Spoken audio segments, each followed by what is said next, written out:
Good morning. I'd like to call the California Collaborative for Educational Excellence meeting to order.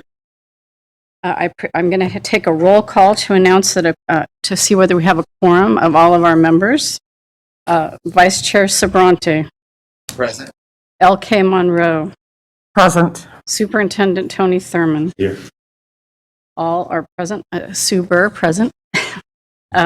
We do have a quorum, so our meeting is in order. I'd like to begin with a salute to the flag. If you could all stand. Pledge, salute.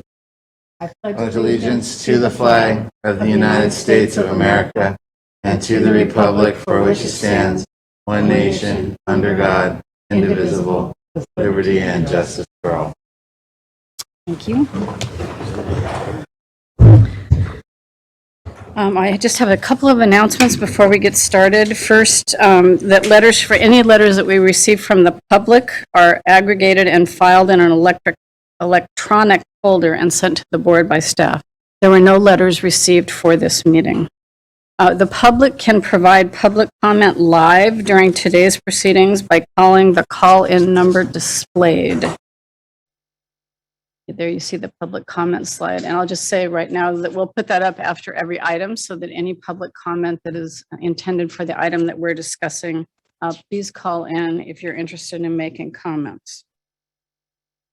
I'd just like to remind all speakers, members of the audience, and staff to introduce yourselves and identify who you represent prior to speaking. I will just remind board members to unmute your microphones when you're speaking and to mute them when you are not speaking. I know we're in a new location, so I think everybody knows how to work the technology. If not, we have lots of very helpful people here to get us through the meeting. It's important that board members speak clearly into the microphone so your comments can be recorded, as this meeting will be recorded as part of the proceedings. With that, I think we're ready to do our first item. I just want to take a point of personal privilege and say how thrilled we are to have Superintendent Thurman with us here today.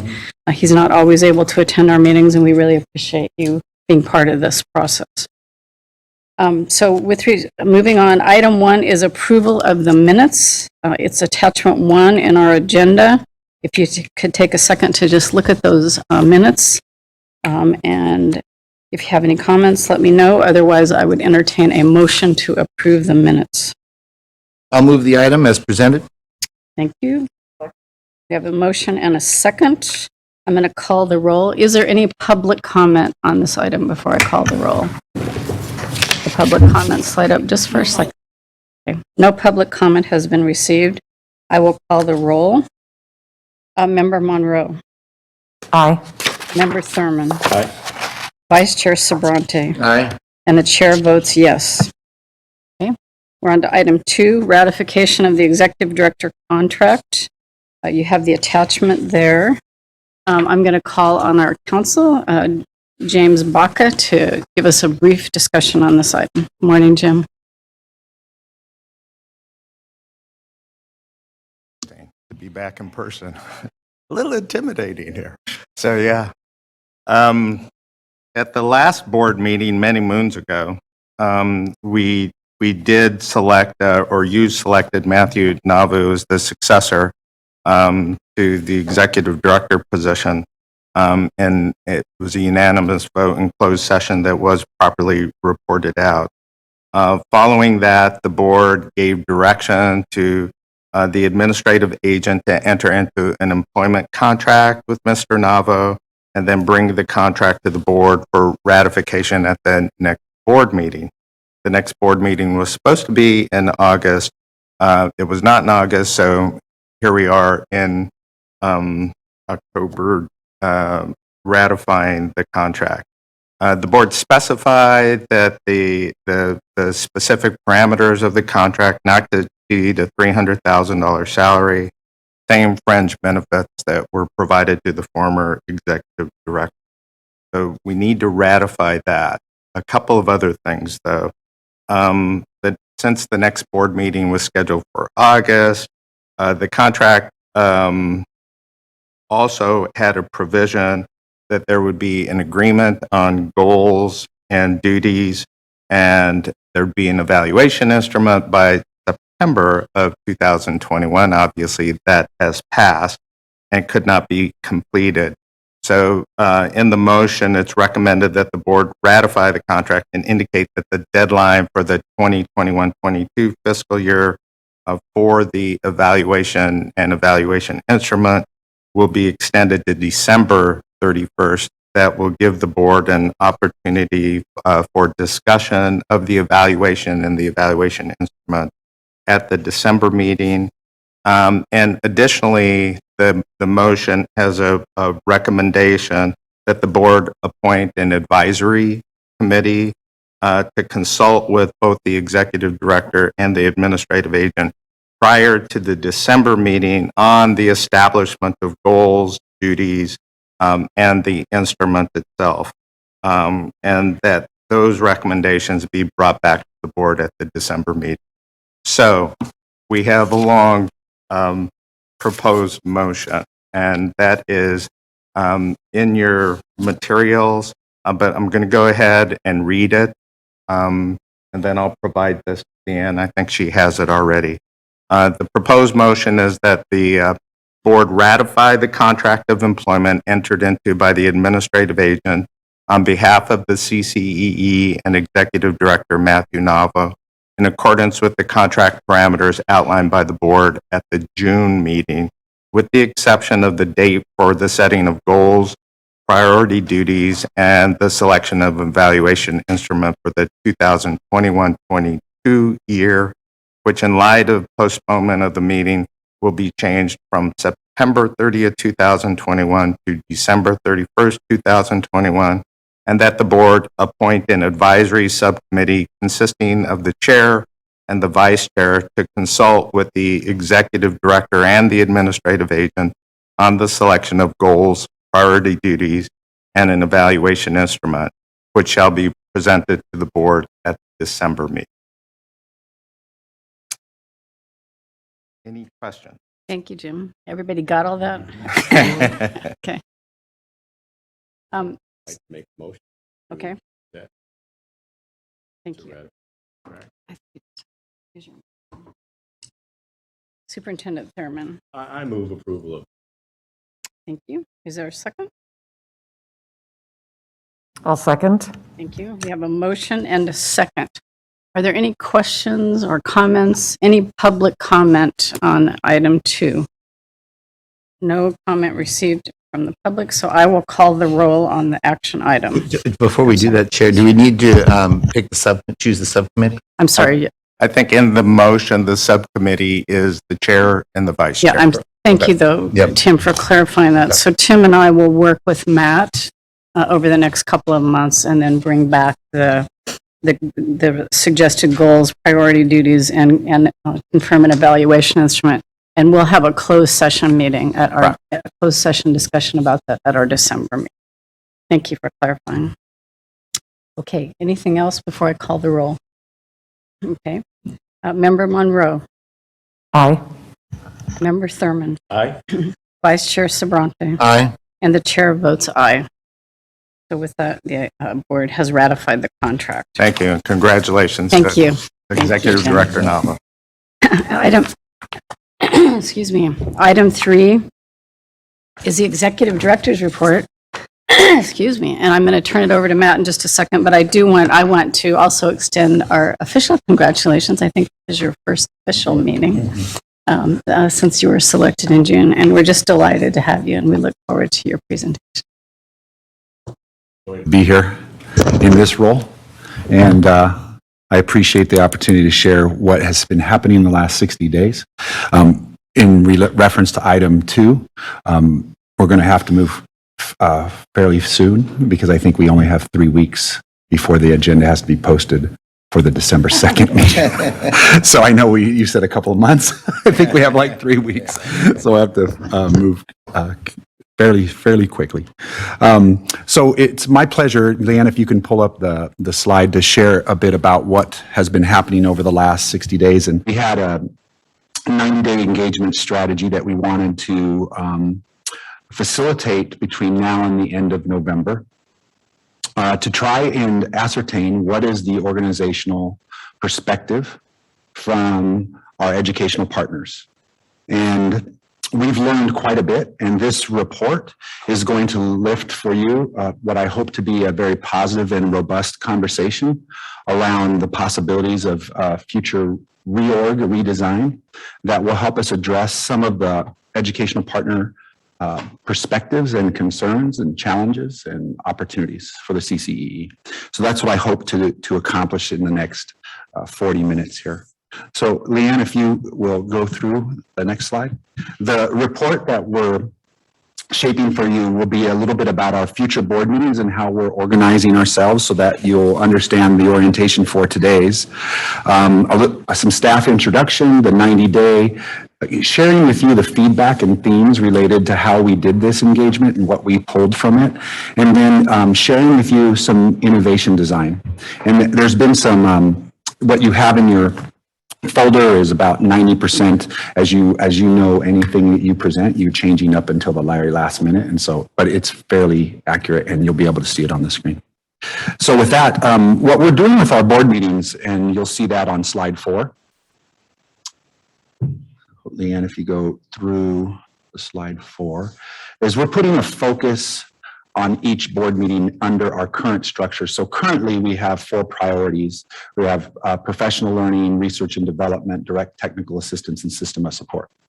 Those are our 4 priorities that have been consistent throughout the CCEE organization.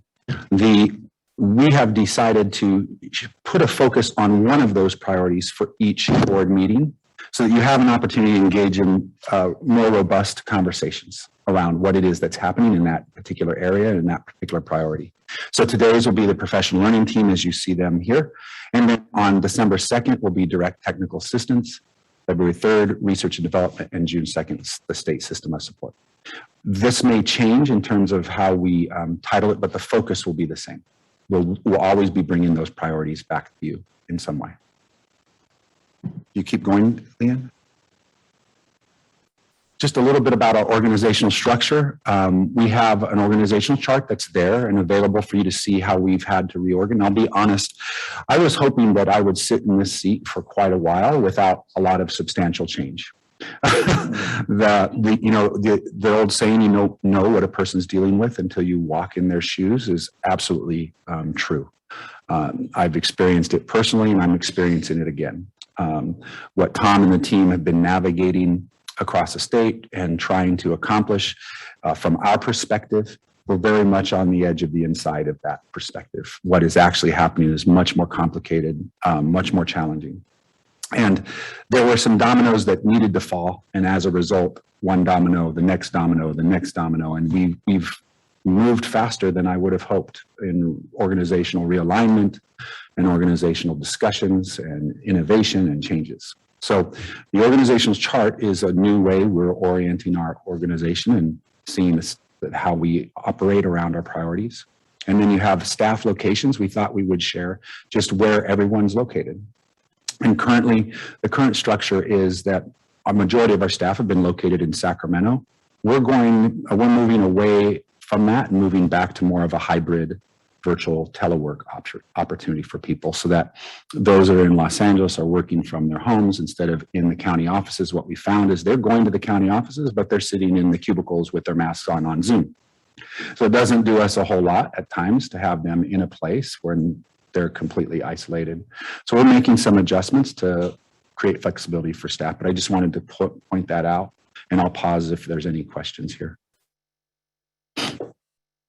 Okay. Any questions? Tim? Well, actually, it's. Do you mind clicking the link for the org chart? Sure. I thought maybe If just for hopefully it'll helpful to hyperlink. Is it hyperlink? Yeah, I hope so. Maybe not. That's fine. That's fine. No. Oh, there it is. There you go. Yeah. And you can visualize it. Yeah. Yeah. No, I mean, if I just thought maybe if you just want to There you go. briefly just Yep. speak to kind of the structural changes, just so people in the field and the board Sure. have an understanding. Yeah, absolutely. Thank you. So what we've done is we've organized, you notice Ms. Suji Shin is our longest serving deputy. She's been with the CCE since its inception. Carla Estrada left. We filled that position with Stephanie Gregson. Stephanie is now overseeing the direct technical assistance team, which is the similar team that Carla had. And then we've added a new deputy. Chris Hartley is the current, former now, Humboldt County Superintendent. He'll be coming on with the CCEE at November 2nd. And he is now leading the system of support. So we've distributed the organization by teams at this point, and giving each deputy a team to work with on specific focus related to the priorities. What you'll see in red is to be determined. So what was happening was we were posting positions of the CCE, could not fill them as easily because of the requirement to be in Sacramento. So we've reposted those positions for more telework opportunities to see if there are greater applicants that come to say, hey, I'd be willing to work, but I'm willing to work from where I'm currently located versus moving my family to, or moving myself to Sacramento. And so a lot of the positions that you see are positions that we're requiring to fill that have been posted for some time. And then Michelle Mygar, you'll see her. She has shifted from assistant director to senior advisor leading AB 86.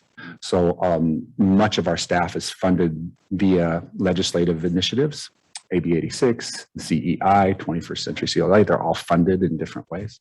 But those obligations come with staffing to at least help facilitate and complete those assignments. Does that help? Yeah, very helpful. Thank you. If I could just make one comment, first I want you to say what AB 86 is. And then secondly, that just to confirm that the organizational or the location, the kind of distributed model is similar to what FICMET has used for a number of years, Yes. I believe, just to address really the issues that occur throughout the state, nothing else. But also I think it is in this day and age, it's a really good strategy for being able to recruit. Yeah, we definitely, the staff had been sitting for some time with unfilled positions related to priorities, a number of them, and sitting with Mike Fine at the beginning to understand how they orient their organization. There was more of a virtual preference that has opened up opportunities to fill positions. And so that's what we're trying to do at this point. We've had people that have moved from LA to Sacramento, now having the opportunity to consider moving back home with their families. And our work can be done that way. Strategically, across the state, we would be better served. And then AB 86, Michelle is going to talk, I don't know if you have to now, but she is going to talk considerable amount of time. That's the professional development. I just want, That way. Michelle's looking at me like this. Bill numbers are not that helpful to people who don't follow legislation, which is the vast majority of the people in California.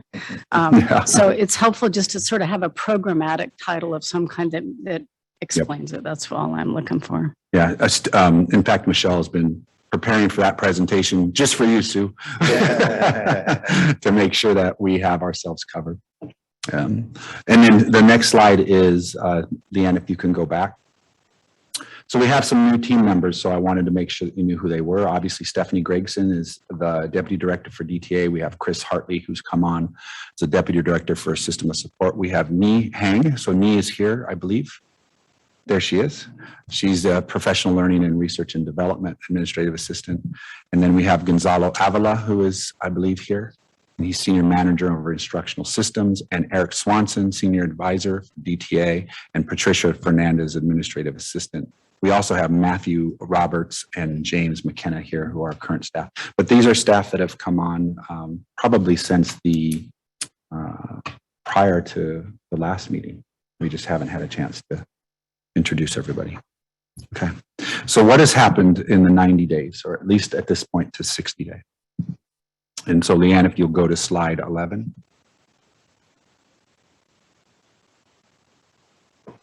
We have internally developed an internal improvement plan with 27 actions that we think we can take that will improve our efficiency and effectively internally as an organization. We engage in a refinement of our vision statement and our mission statement and develop a vision statement. We engage in conversations about what do we value in our work, And what would that look like? And then we also are in the process of developing focused goals and initiatives and priorities, which will play into the evaluation piece. But none of this, I want to be clear, is fully baked. We're here to hear your feedback around what you think is something that we should continue to think about, and where opportunities are for affirmation and an approval. So if you go to the next slide, Leanne, here's what we engaged in. So to date, we've engaged with about 20 organizations. Now it's over 20 organizations and over 140 individual participants around the CCEE with 3 general questions. And you can see some of the organizations we engaged with. 3 general questions about: what does the CCEE do? What are the strengths, opportunities, and challenges? And we organize those responses into what we call SWOT: strengths, weaknesses, opportunities, and threats, to try to figure out what is it that people are saying about the organization. And for this presentation, we asked the Glenn Price Group to take all of that and then to organize it into 5 areas that we think would be relevant for the discussion, to synthesize all those into 5 major themes. And so if you go down, Leanne, to the next slide, the structure of this looks this way. Phase 1 through August and September was really reviewing and identifying the system, and that is related to the SWOT, and that's engaging with our educational partners. We started to have discussions about the vision, mission, values, and goals. And then in September and October, we left phase 1 and we started to synthesize our educational partner feedback and develop some really high-level recommendations. We are in phase 3, which was we're trying to finalize and affirm so that on December 2nd, we can say, this is who we are as an organization. And I would describe our current state as a very young state, not state agency, when you think about it. As you're very familiar with this, board chair, we're very young. We're at the end of our adolescence, and I think what we're in is how I would describe it. We're entering our teenage years in this family of a system of support for the state of California, trying to figure out who are we, who are we, who do we complement, who are we bumping into, how do we find our lane in this family so that we're complementary to everyone in the state in being able to serve students. And so that's essentially where I would say we are as a state, non-state agency. And right now we're at the place in phase 3 where we're looking to finalize, and that's really important for us to hear from your perspectives where we are. So if you continue, Leanne, these 5 high-level themes, I won't read them to you, but I'll let you peruse them as I talk a bit about what these mean. When we synthesize the feedback from people, what is basically coming out is an identity crisis of the CCEE. So because we sit as both a state, non-state agency, our educational partners have struggled to figure out, what is it that you do? How is it that you complement and support us? If you remember from the beginning, you'll remember words like flexible, nimble, adaptable. When we were created to be very quick to respond to the needs of the state, whether that be CDE, county offices, or LEAs. And the landscape was quite open for us. In fact, I remember as a board member struggling to figure out ourselves, what is it that we do? And we heard words like that it started to develop professional learning networks, professional learning exchanges, all of these things that were being created to help leverage and support the system. As time has gone on, from my perspective in that board seat and then at the state board, we started to be attached to legislation. So people started to ask us to do certain things.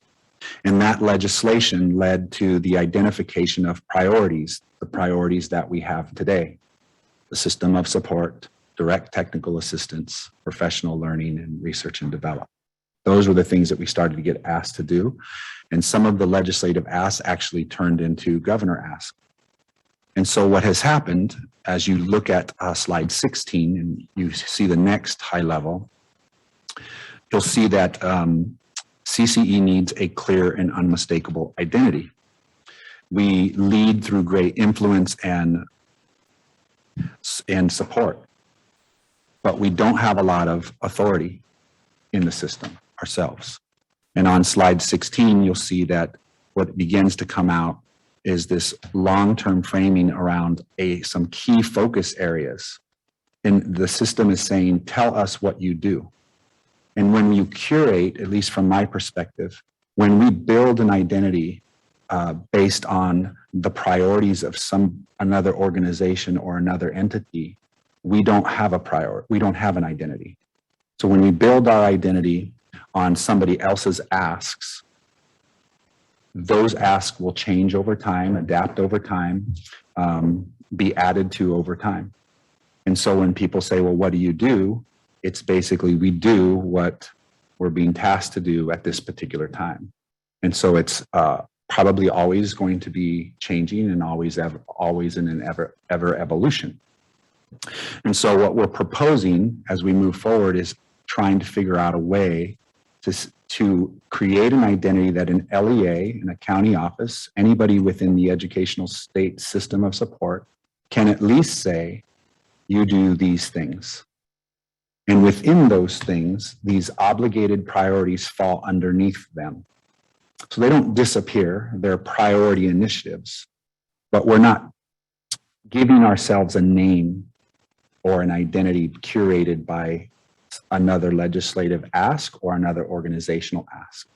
We say, this is what we do, and within that, these are the things we do that we think will best support the field in becoming the best versions of themselves to help students achieve equitable outcomes.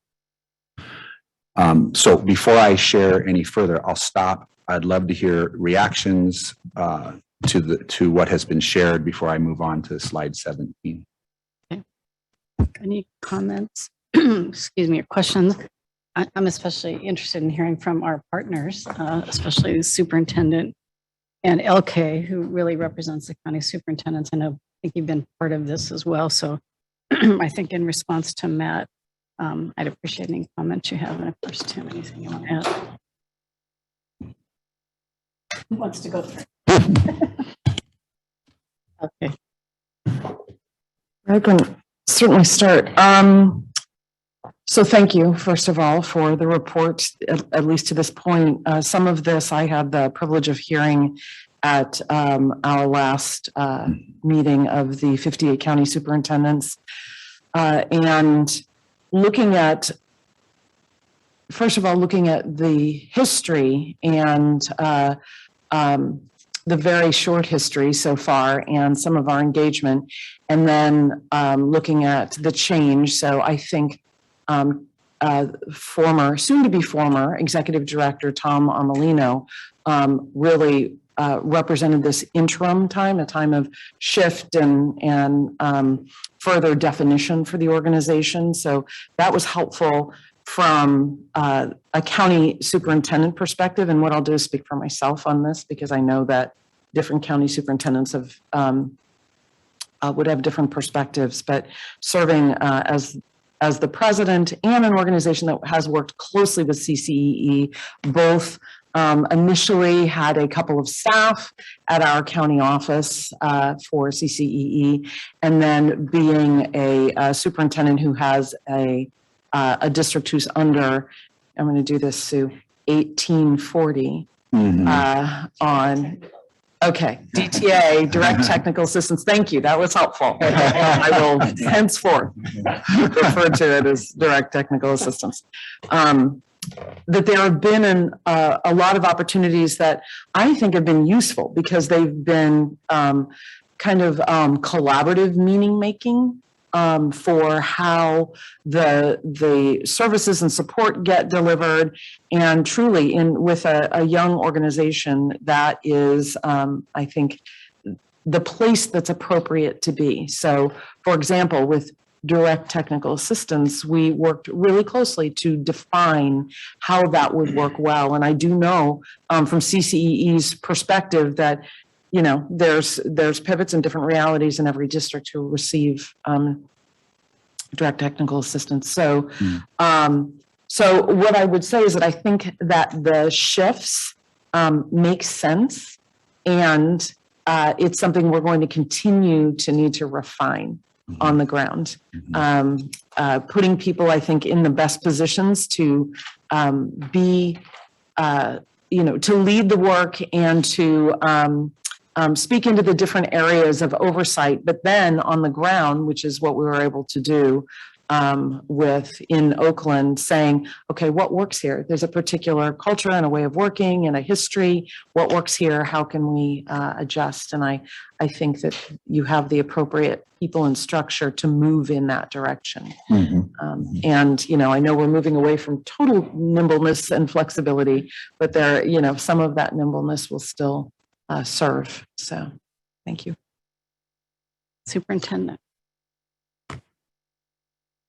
Thank you, Madam Chair. And I promise I won't make any bill citations. I've been around hundreds of bills, and I've had a chance to author a few, and I couldn't tell you what any of those numbers are. But I appreciate what these bills have provided. And, let me first just start by just congratulating you in your new role. This is my first opportunity to publicly acknowledge that. It's clear from the 90-day engagement that you've just jumped right in. And I think that's admirable, ambitious, and I think helpful. Yeah. And it reflects many of the conversations that we've had already. Been great to talk with you as we've rolled out our new Reading by Third Grade initiative and getting that done by 2026. Thank you for being one of our co-chairs. I want to acknowledge your great staff. And of course, your newest addition, Dr. Gregson, welcome in your new role. I think that what you've laid out here is very thoughtful. Everything around us is experiencing some flux, right? And none of us have lived through a pandemic before, as far as I can tell. And there are needs all abound. And to me, while that creates some challenges, that also creates some opportunities to identify how to be helpful in this space when there's great need and limited resources. And so I think the approach of taking the feedback and being thoughtful about what is the lane for CCEE is a great approach. I think it's fair to say that this entire nation is trying to reimagine education. I think we have to acknowledge that it hasn't always been good enough for everyone. And the pandemic has forced us to put a spotlight on so many inequities.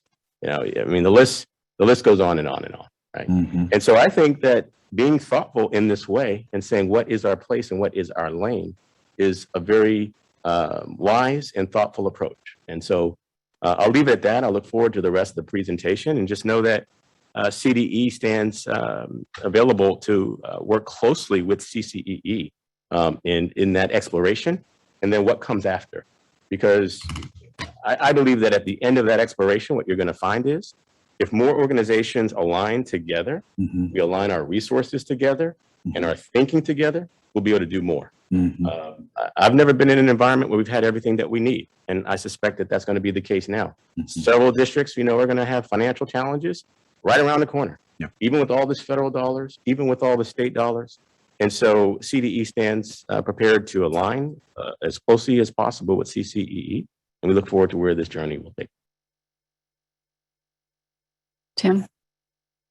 Yeah, no, I appreciate all the thoughtful engagement that you've done so far with all of our partners all across the state, both internal and external. I think, being able to synthesize that feedback is really helpful as we define the path moving forward. I think when you look back a little bit, some of those early things that you identified, the PLN, the exchanges, our name, California Collaborative, it was speaking to trying to change the mindset where before there were a lot more silos. The initial work really had to do with trying to bring networks together, collaborate on some of these issues. I think now as we mature, focusing on the educational excellence side, building off the collaboration that is there, and there needs to be and continues to be more need for greater collaboration. I think a lot of that work is happening. It can happen better. We have an entire division now focused on the system of support. So I think that's becoming embedded in our work. But when you ask, the North Star, it's around educational excellence. It's around teaching and learning. And, it's hearing the superintendent, which I, talk about the historic inequities. There's so many different inequities.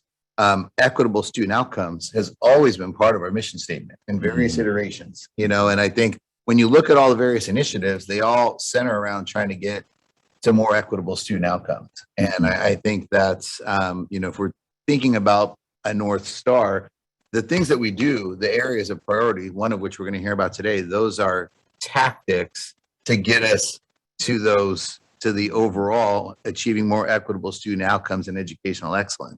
Those tactics are critically important. We're always going to be tasked certain things from the governor. We're always going to be tasked certain things from the legislature. And we need to carry those out. I mean, those are responsibilities, and that's what we're here to do. But I think if we're focused on the teaching and learning, focus on those equitable outcomes, focus on those educational excellence, when you define that question, what's CCE, who are they, what do they do? That's what should come first in mind. When you're in a fiscal crisis, you think FCMAT, financial situation, distress, that's where you go. But if the issues around teaching and learning, equitable outcomes, educational excellence, we're the organization that when we think what's our lane, what do we do? That's kind of how I see it. Thank you. I'll just say, I appreciate all the comments. They're right on the money. The opportunity for not only you to reflect with your stakeholders, but also for the board to reflect. Because to your point, I always felt like at the very beginning where some of us were here, it was a question of what are we going to be when we grow up? It was trying to define what it is. I hope we're not unruly teenagers, because I do agree with your analogy. That's the stage in which we are. But I'll go back and just really want to reinforce what Tim said. And you and I had this conversation. If you look in Matt's contract, which everybody has the opportunity to read, in section 4.1 through 4.4, really, it defines what the organization is supposed to be about, what the mission and duties are, and then what your responsibility is in carrying that out as the leader. And we are a creature of the legislature and the governor. That's the way we got created. But we had this big, bold responsibility to advise and assist school districts, county offices, local charter schools in achieving goals related to their LCAP. Remember the LCAP, that's what created this organization through the local control funding formula. But it was all about how do we improve pupil outcomes, really, and focused on children whose needs we had not met in the past. And to reinforce what Superintendent Thurman said, those have been boldly exposed, especially through the pandemic, but they were always there. So I just hope that going forward, and I know this is exactly what you're up to, we do keep those things in mind, that we will continue to be asked, and our vision or our being will be shaped by what the legislature asks us to do, what the governor asks us to do. But if we keep sort of at the heart of it, that we're here to help schools and districts get better at improving outcomes for students who we haven't helped as much as we should have in the. Yep. Thank you. Superintendent? And thank you, Chair Burr. I wanted to ask Ms. Navo, if you referenced how CCEE's experience has often been shaped by what other entities have asked the organization to do and to be. And I think that was a wise observation.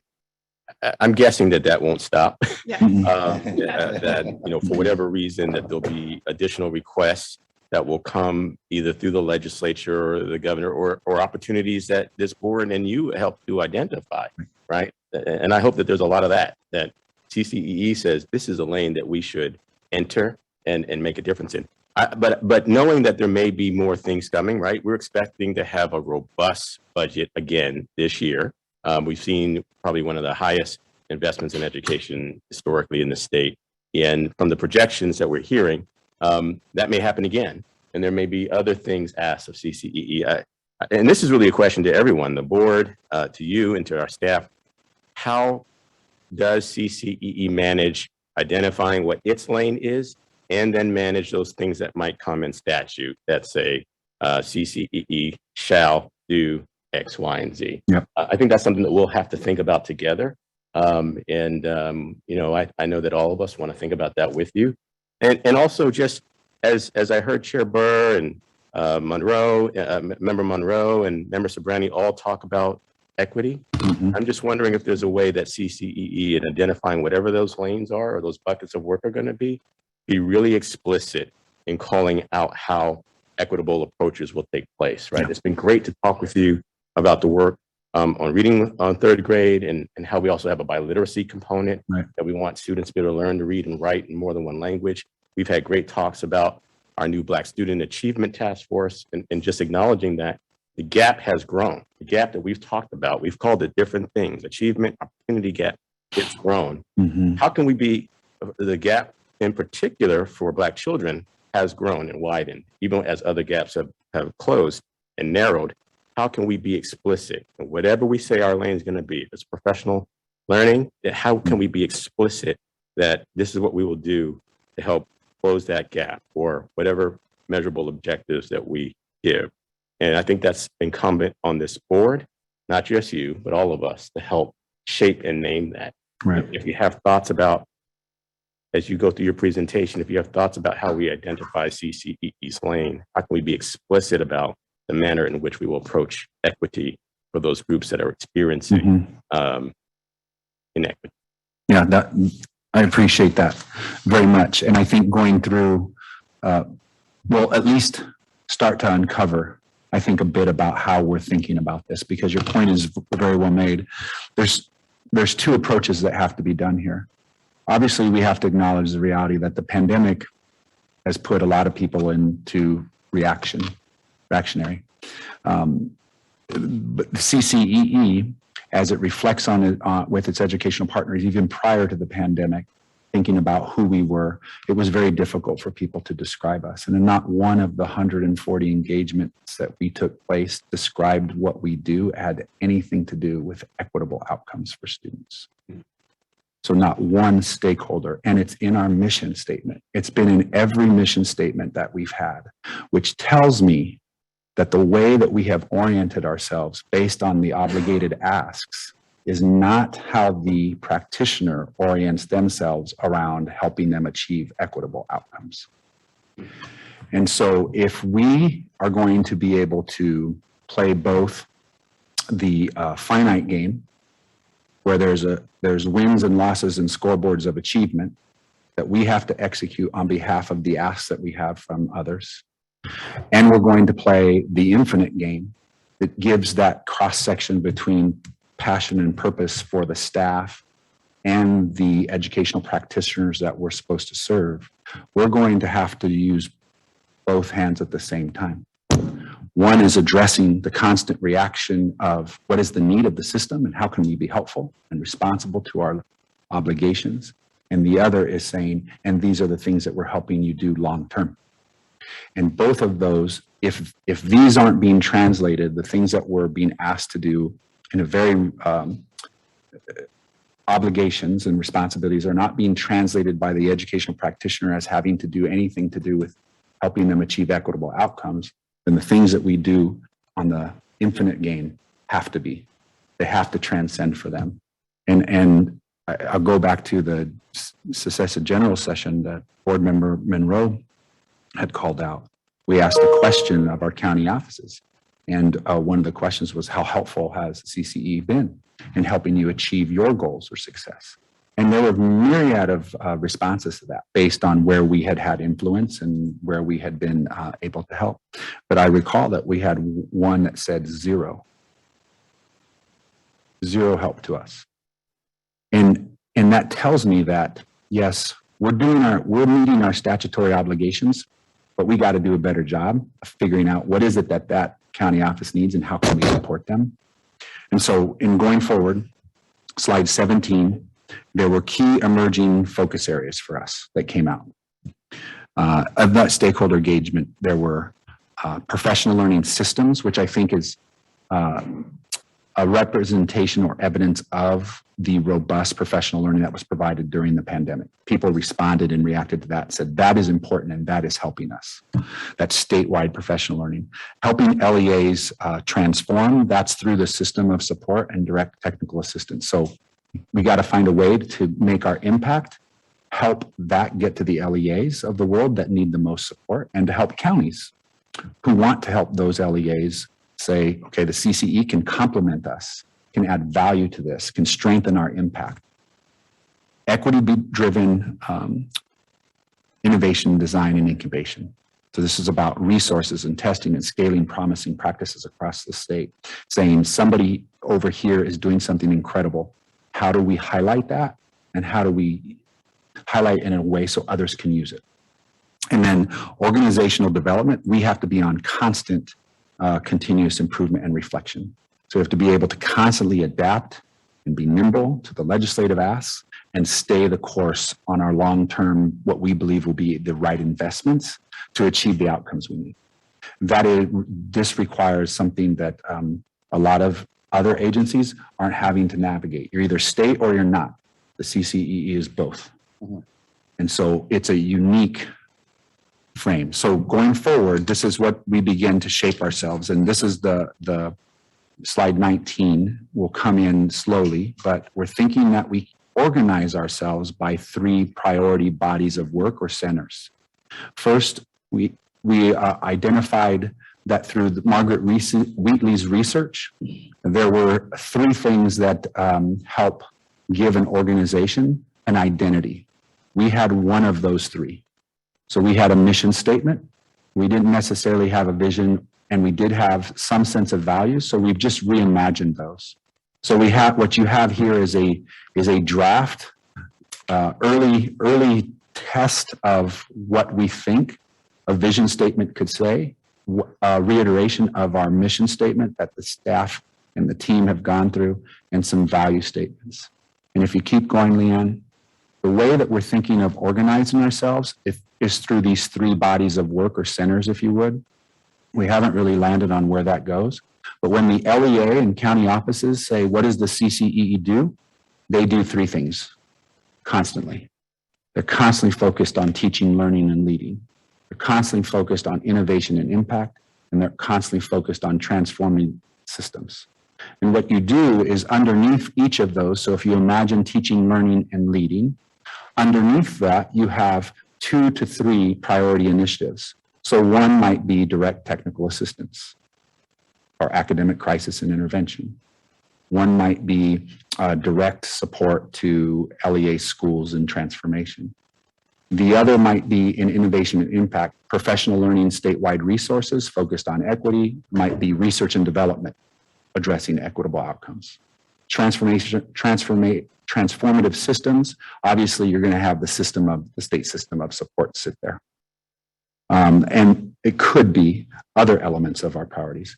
Those would give us our constant North Star. So regardless of what the asks are, we're always pressing on the system in this way and supporting it.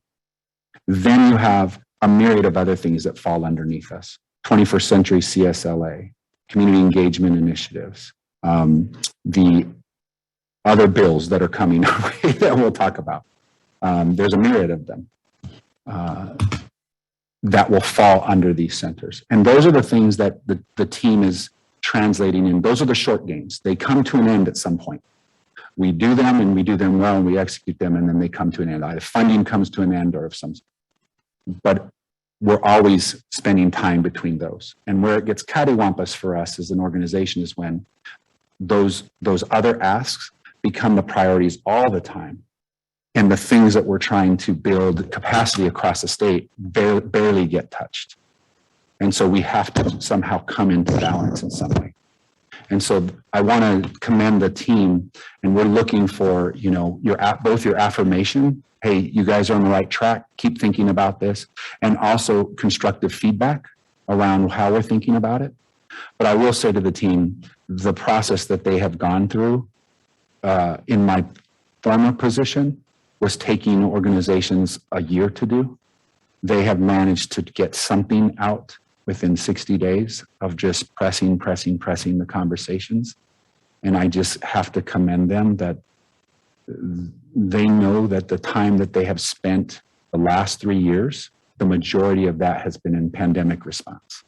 So it's an opportunity to just kind of take a breath, reflect, who are we currently, who do we want to be? And to do that takes time and energy and cognitive strain. And they've engaged in that really very thoughtfully. So That concludes the presentation, and what we're looking for at this point is, like I said, affirmation and feedback from you. Thank you, Matt, for the Sure. presentation. I'll open it up to additional comments, especially on the last slide. Dan, you might want to put it back up there. I think that's the, I think Yep. probably will be the focus of our conversation for the next few minutes. So anybody want to lead off, Superintendent? Thank you, Chair Burr. I actually just want to ask a comment about what you said as you were leading into this slide, and I'm going to let this digest a little bit. It certainly presents very, very well. And so I don't have any immediate feedback, and so accept that as a positive affirmation about what's been presented. I am intrigued and provoked by what you said before, that the folks who were interviewed said that they did not get that sense of focus or connection around equity. And I'm provoked by that because I know enough to know that this organization and the staff of this organization have been doing a lot of work on equity. I mean, I've seen it. I mean, we had meetings on accelerating learning, and Mckenna was in those meetings with us, and in countless meetings focus on how we address the pandemic needs, but always focused on equity. I know that you had a series of webinars with people like Dr. Nagara and others. And so it makes me wonder if it's really more an issue of alignment, meaning if CCEE calls it one thing, but the districts or the partners call it something else, are they misperceiving it as not the same? So therefore there's some misalignment. I'm curious if they gave you any clues to how to close that, how to reconcile that, so that the efforts that CCEE puts out, they receive them in the way that they've been intended, that they receive them as helping them along a journey around equity. Did they give any clues? Yeah, that's a great question. And I really appreciate it. At least in the initial conversations that I've had with some of the educational partners around, well, what is it? I would say you're absolutely right. It's a misalignment between what we are tasked to do and what they think that we're supposed to be doing for them. So there's an aspiration around a question of, if you're focused on direct technical assistance and the team is driven by improving equitable outcomes for students, is the way that has legislatively been designed allowing the team to do that in the way that that would be meaningful for the LEA or the county office? And what I would argue, in some ways, yes, and in some ways, no. So I think it's a translation of the work and being really clear, and then just being honest that, much of the last 3 years that Tom spent 1 year in what would have been normalcy. The team went right in, right? The feeling. And we all went into reaction mode. So I think there's a little bit of a disconnect, not because there's a failure of the system per se. It's a reality of the system. And to the extent that we can get back to a more consistency, I think that will begin to feather itself out. Thank you. I'm going to jump in here for just a second and reminisce about the old days. The one thing I will just say that I observed, having worked at very different levels in the system throughout my professional career, much of the time spent working for the legislature and for a couple governors, that we sit in downtown Sacramento and come up with lots of really good ideas with very good intentions, in my view, without a complete real sense of what's going on the ground. And I'll just give my one personal example. I worked for the legislature again for many years, and then decided to go work in a school district because I really wanted to see what it was like, and went to work not too far from here, not this school district, but just south of here.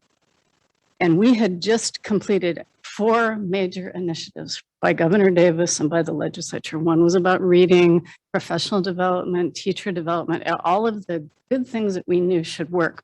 And man, I was ready to go when I hit the ground in Elk Grove, and they thought that I had lost my mind, right? Because first of all, the calendars are out of sync, right? Because the school districts have been planning for a couple of years for that particular year. And then you drop something in on top of them and they're going, wait, that doesn't comport with what we were trying to do. They had their own goals and all of that. So it's a long story of saying that we're kind of out of sync with what priorities get set at the state level and what priorities are happening at the local level on the ground on behalf of students. And my personal experience was it took at least 2 years, at a minimum of 2 years, to even begin to implement statewide initiatives. Because to make sense in the calendar, to kind of push on those systems and say, you know, here's what's happening and all of that. And you drop on top of that every year you've got a budget happening and a bunch of money dropping on them, and they're going, holy cow, what the heck are we supposed to be doing? So I just say that just because that experience was so meaningful to me, and really it helped me think about my career as I went forward and how to be sensitive to that. But I think for purposes of CCEE, I would hope that there's a little glimmer there that says, let's think about how we roll out those initiatives, whoever gives them to us. And how do we create messages that are meaningful and we keep the focus on the students that need it the most, and know that it's going to take a couple of years. You got to have, you know, some sort of 5-year horizon or whatever makes sense to actually see that happen at the ground level. I think it's just important to have that kind of perspective, because, and we're sort of caught, not in a good way, caught in the middle, because it's like we're trying to be responsive to the folks on the ground. In this case, I'm going to set aside the pandemic for a minute, even though it's hard to do. But if we get back to normal, what are they trying to accomplish on behalf of their students?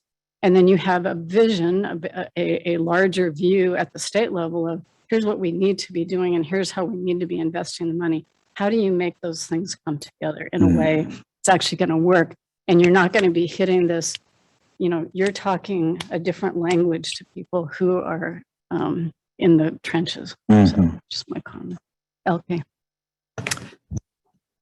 So this was helpful. I'm going to echo what Superintendent Thurman said about, you know, there's a lot here and I really want to take time with it. But what this makes me think about is the original graphic for CCEE and how much more it was focused on how the interplay of the entities in the system. And this is very clearly focused on the work at hand. And I think that's an appropriate shift. I think actually it does speak to what Board Member Sabranti was framing about really having this emphasis now or stepping into the educational excellence portion of the work. I think this frame sets us up to do that well. It clearly is steeped in and focuses on equity. Something I was pondering when you were talking about, you know, either the disconnect or the misalignment in what districts and county offices are saying, specifically around how they feel supported in issues of equity or with equity by CCEE. What I would say is that it's some of the it is the most important thing that we do, and it is the hardest thing that we do. And it is borne out by our, you know, the entrenched data points and metrics that we've had decade upon decade for the same students.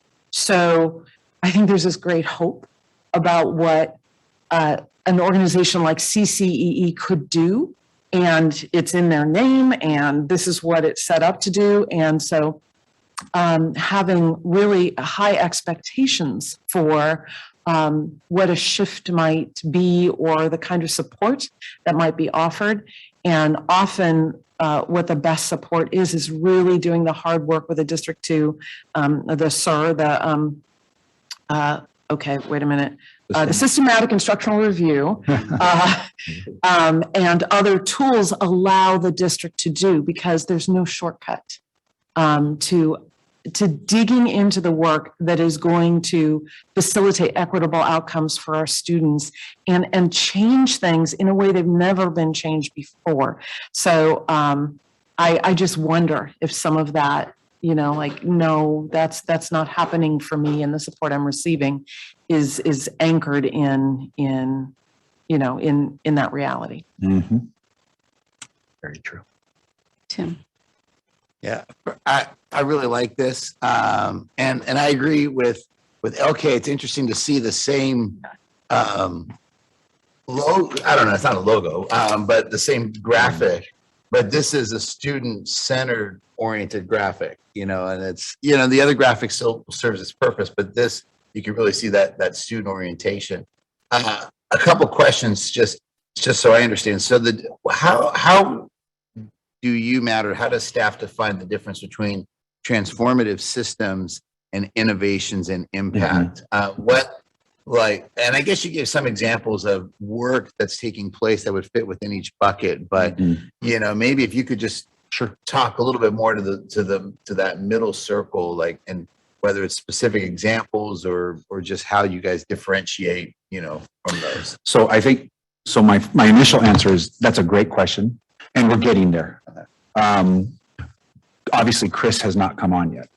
And so his opportunity to weigh in on this and to have conversations with Suji and Stephanie around how is this orientation look.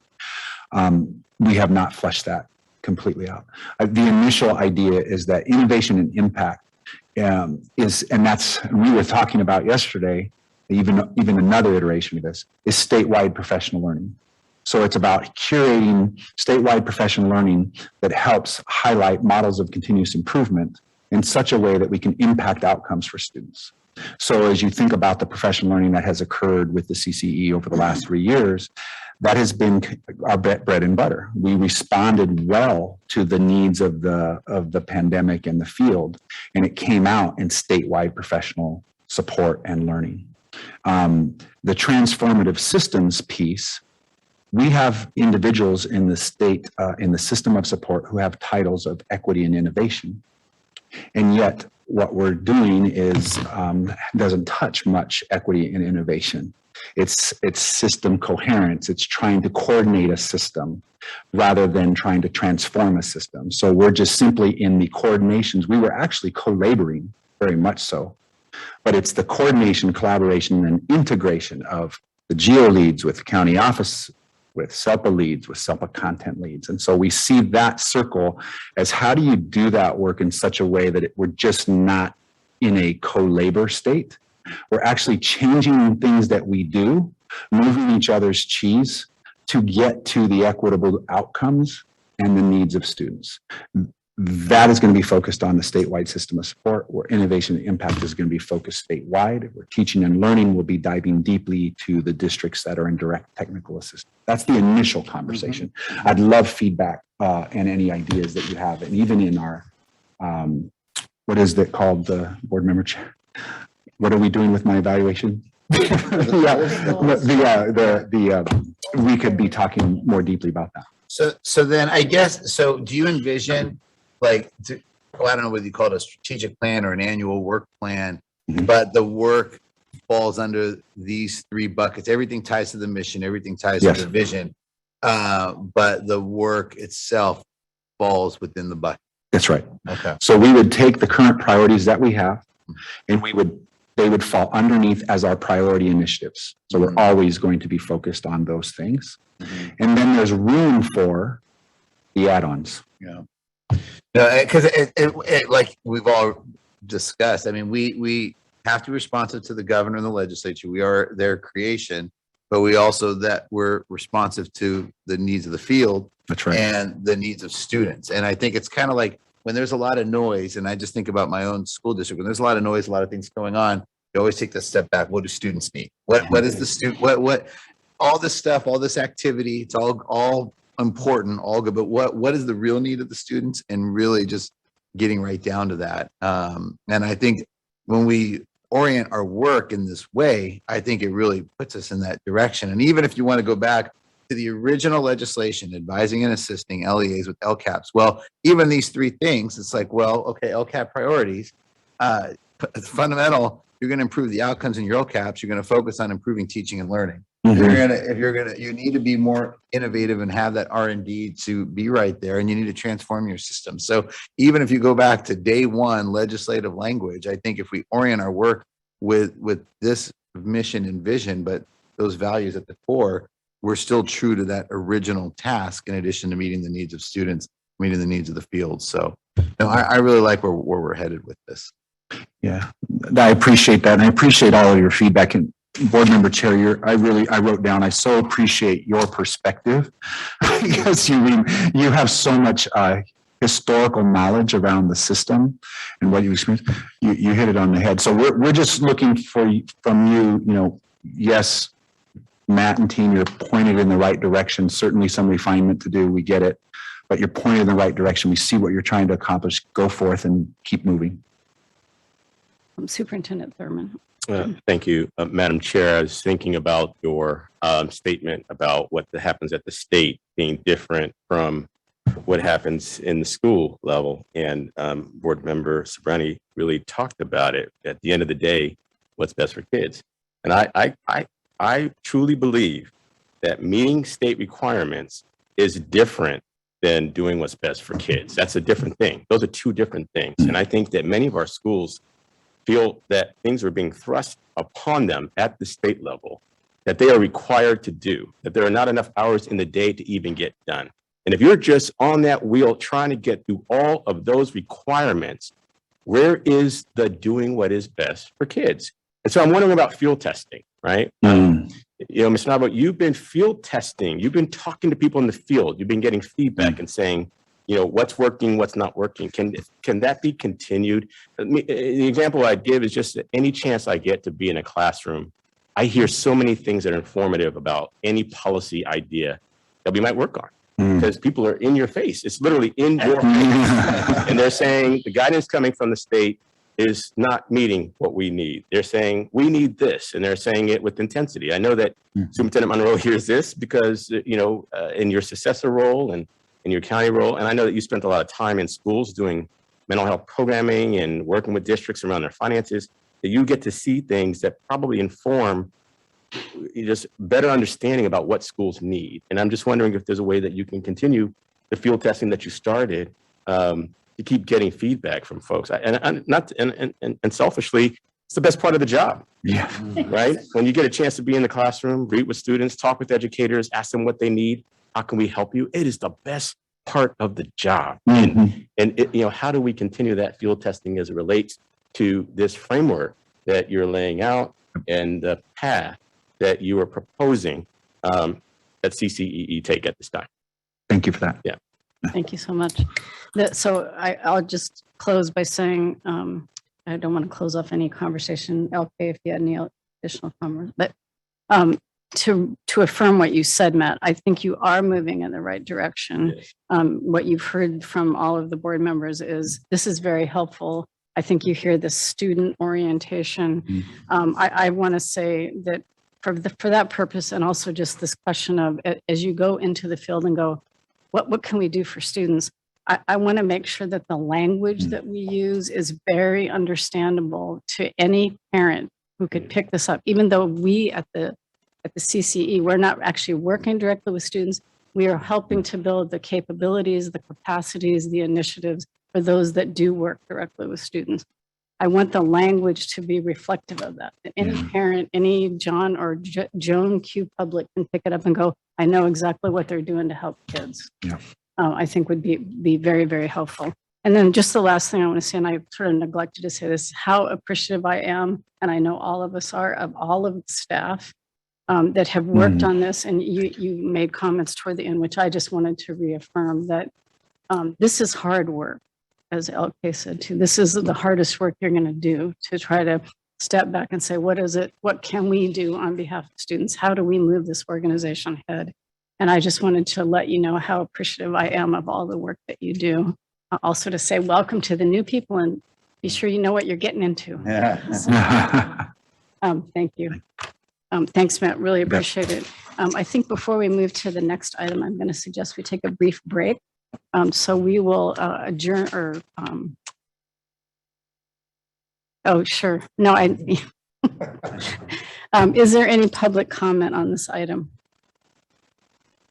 No public comment. Thank you for reminding me. So we'll just take a brief break. I'll say let's reconvene at 9:35. Okay, thank you all. I'm going to reconvene the meeting of the California Collaborative for Educational Excellence. And I am delighted to move to item 4, to discuss the professional learning activities of the CCE, and I will turn it over to Ms. Suji Shin. Welcome, Suji.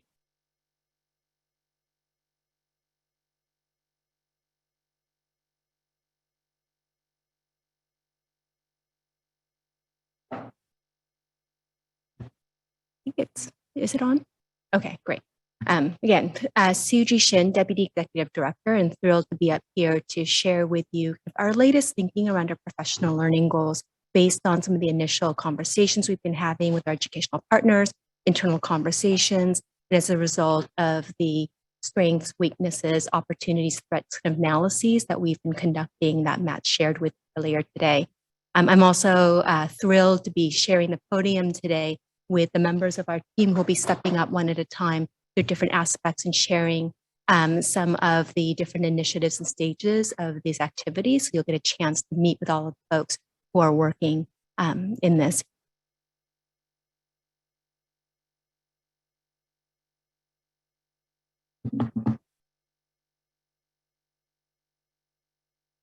And there seem to be, there we go.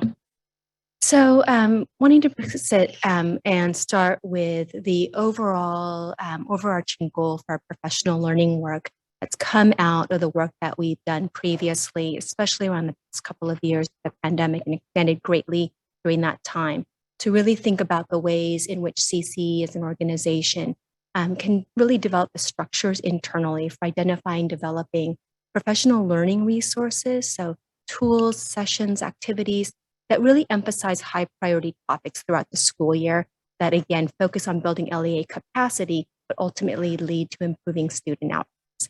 We're also recognizing in this space that we are not going to be a professional learning entity. You know, there are many others who are at large professional learning organizations.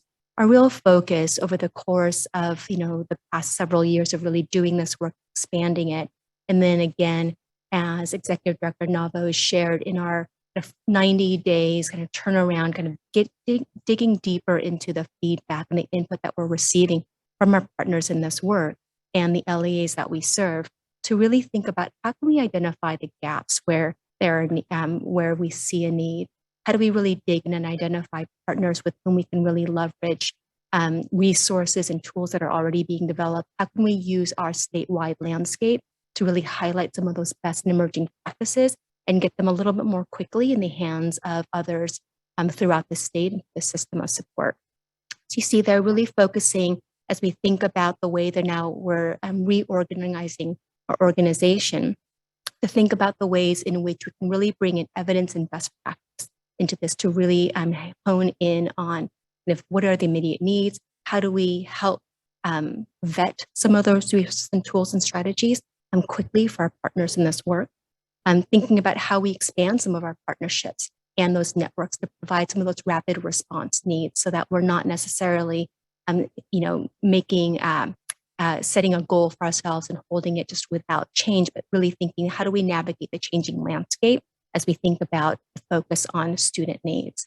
And then ultimately, something that's really come out of our engagement strategies over the past 90 days is to really think about the ways in which we are communicating and engaging our partners in this work a little bit more strategically. I think, a lot of the response we've received is, we've developed hundreds, I think over the course of the pandemic, almost 1,000 resources we have identified, developed, kind of escalated or elevated, but that the vast majority of them are not reaching those for whom they were ultimately identified, developed for. So how do we really focus in on of our internal strategies to make sure that we're getting the right tools in the folks, those who need them? Getting in on, coming back to our theory of action, I think in the midst of all of our rethinking and reshaping of the work that we do and how we do it, I wanted us to come back to our theory of action. I think this is something that we've actually had a chance to delve in more deeply about and feel even more strongly about the way this shapes all of the work that we do, whether it is on the innovation development side, the analyses of impact, the development of professional learning resources, work with our LEAs, is really thinking about the ways that any interaction with CCEE really focuses on kind of continuous improvement through this lens of both continuous improvement processes, so continual reflection, examination of impact, and analysis and refinement of activities and strategies, as well as that really focus on thinking about elevating the strategies and tools to support student equity in the classroom and schools.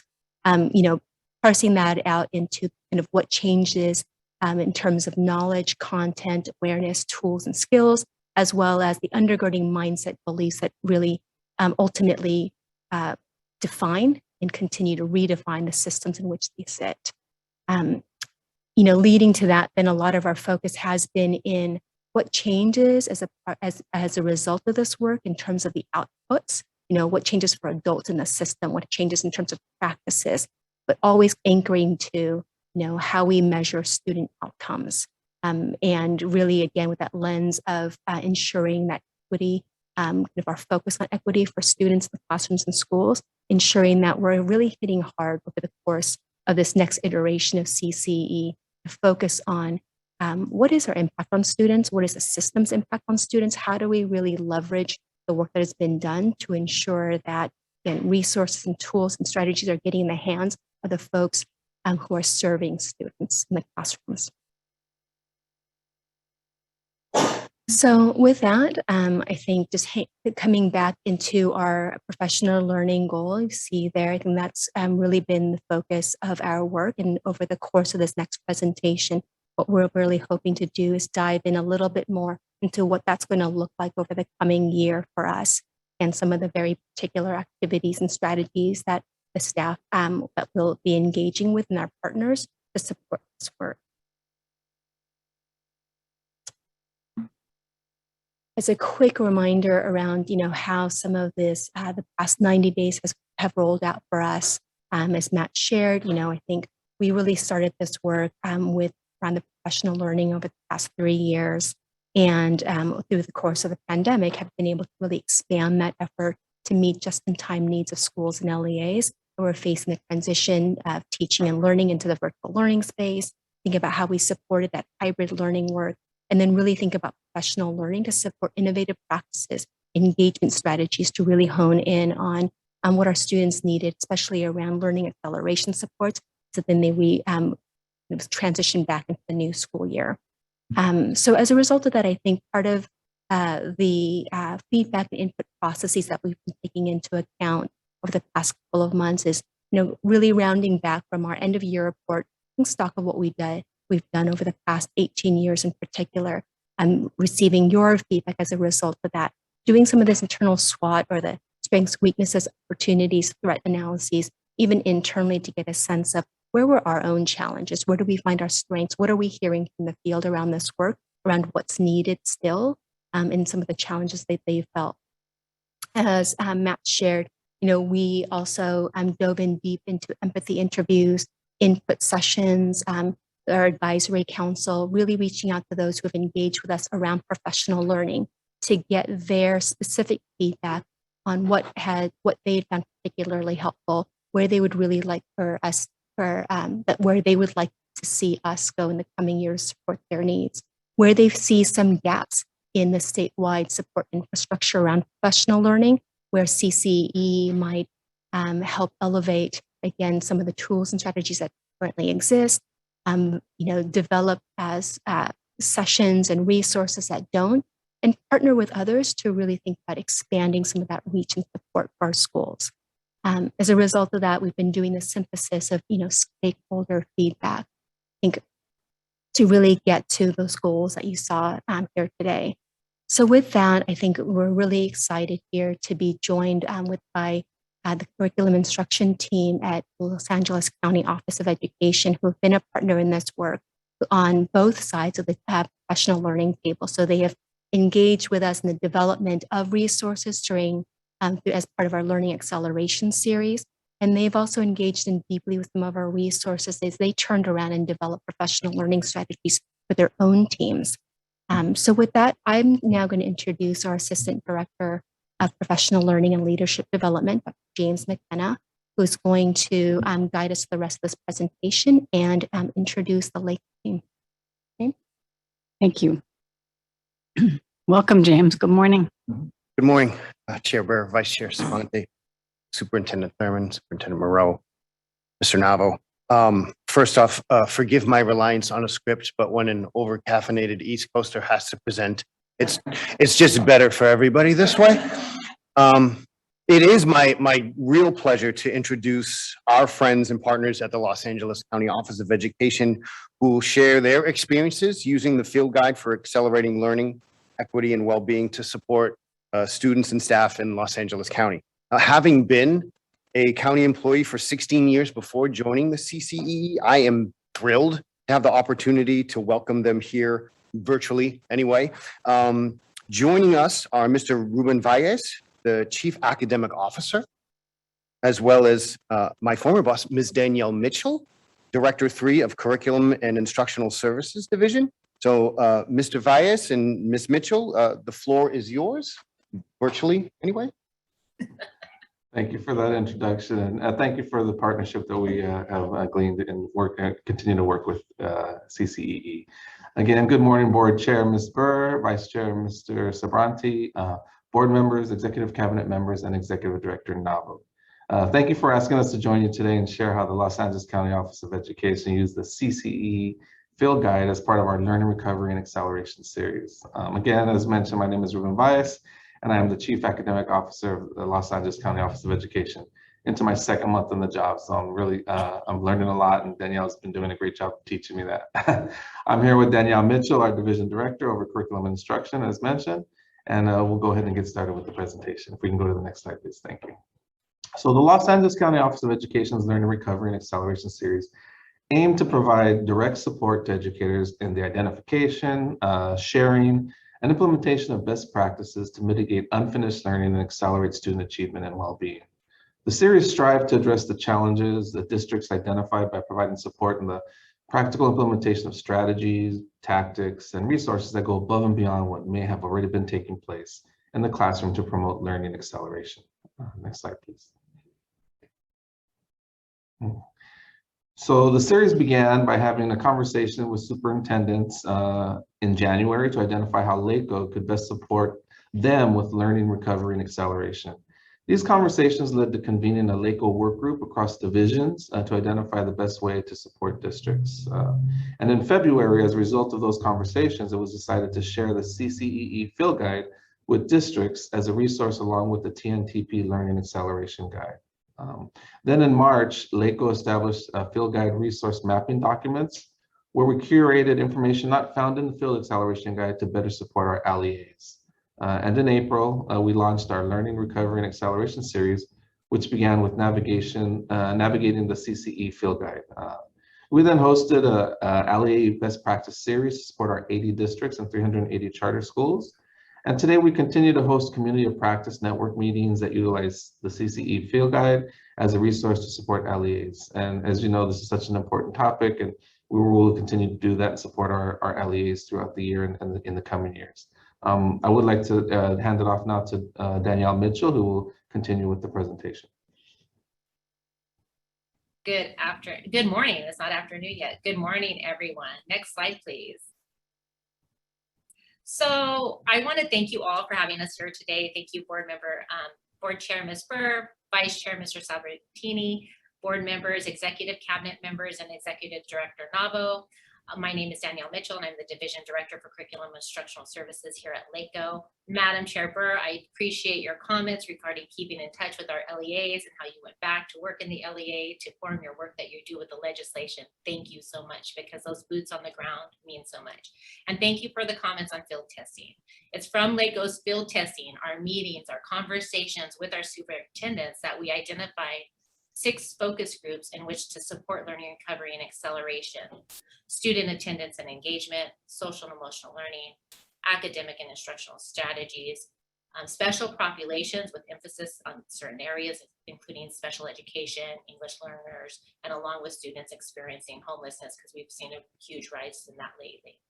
family and community engagement, and then operations and logistics, because those operations and logistic and health safeties and considerations need to be fully in place for our students to be back in the classroom. Next slide, please. The 6 focus area groups identified a variety of topics within the CCEE field guide to meet the needs of the groups that they represented. The CCEE field guide topics that were touched on most often were accelerated learning, teaching varied modes, flexible scheduling, committed to equity, prioritizing student well-being, distance learning supports, empowering families, along with the health and safety considerations. During the academic and instructional strategies focus area meeting, Deputy Executive Director of the CCEE, Suji Shen, and Assistant Director of Professional Learning and Leadership Development, Dr. James Mckenna, presented accelerated learning, teaching varied modes, and flexible scheduling to leaders across Los Angeles County. Ms. Shen and Dr. Mckenna were able to take 100+ curriculum instructional leaders from LA County deeper into these areas to make connections necessary to inform and support the work the leaders do daily with their staff, students, and communities. Next slide, please.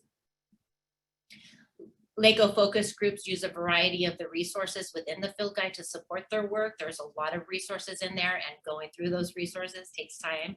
And so we were able to do that. The special population, special education focus group utilize the CCEE unique considerations for students with disability, along with TNTP's specialized supports for students with diverse needs, guidelines for distance learning for students with significant support needs by Amy Henready, Marshall Street's supporting teachers with accommodations and modifications in distant learning environments with special education directors. They utilize these resources with special education directors, educators, and SELPAs across the Los Angeles County over a long period of time to help support them with the needs that they were experiencing at the time. So it was real-time support to address those needs and concerns as they were continuing to develop and present themselves. The academic and instructional strategies group members utilize TNTP's acceleration guide and instructional partners guidance for accelerating student learning to support the creation of learning acceleration professional learning resources, along with the development of accelerated learning series of professional developments in science, math, inclusive education, and history, social science. And I'll talk a little bit more about that later. The special population supporting English learner group leaned in into the CCEE unique considerations for English learners, along with the CCEE accelerating learning equity and well-being reflection tools. They really took their network through the why, the what, the how sections of the guides, taking time to dive deeper into each section, exploring the resources, the bottom line, and what needs to be done now and what they need to do next. Those were all great resources for that group. Next slide, please.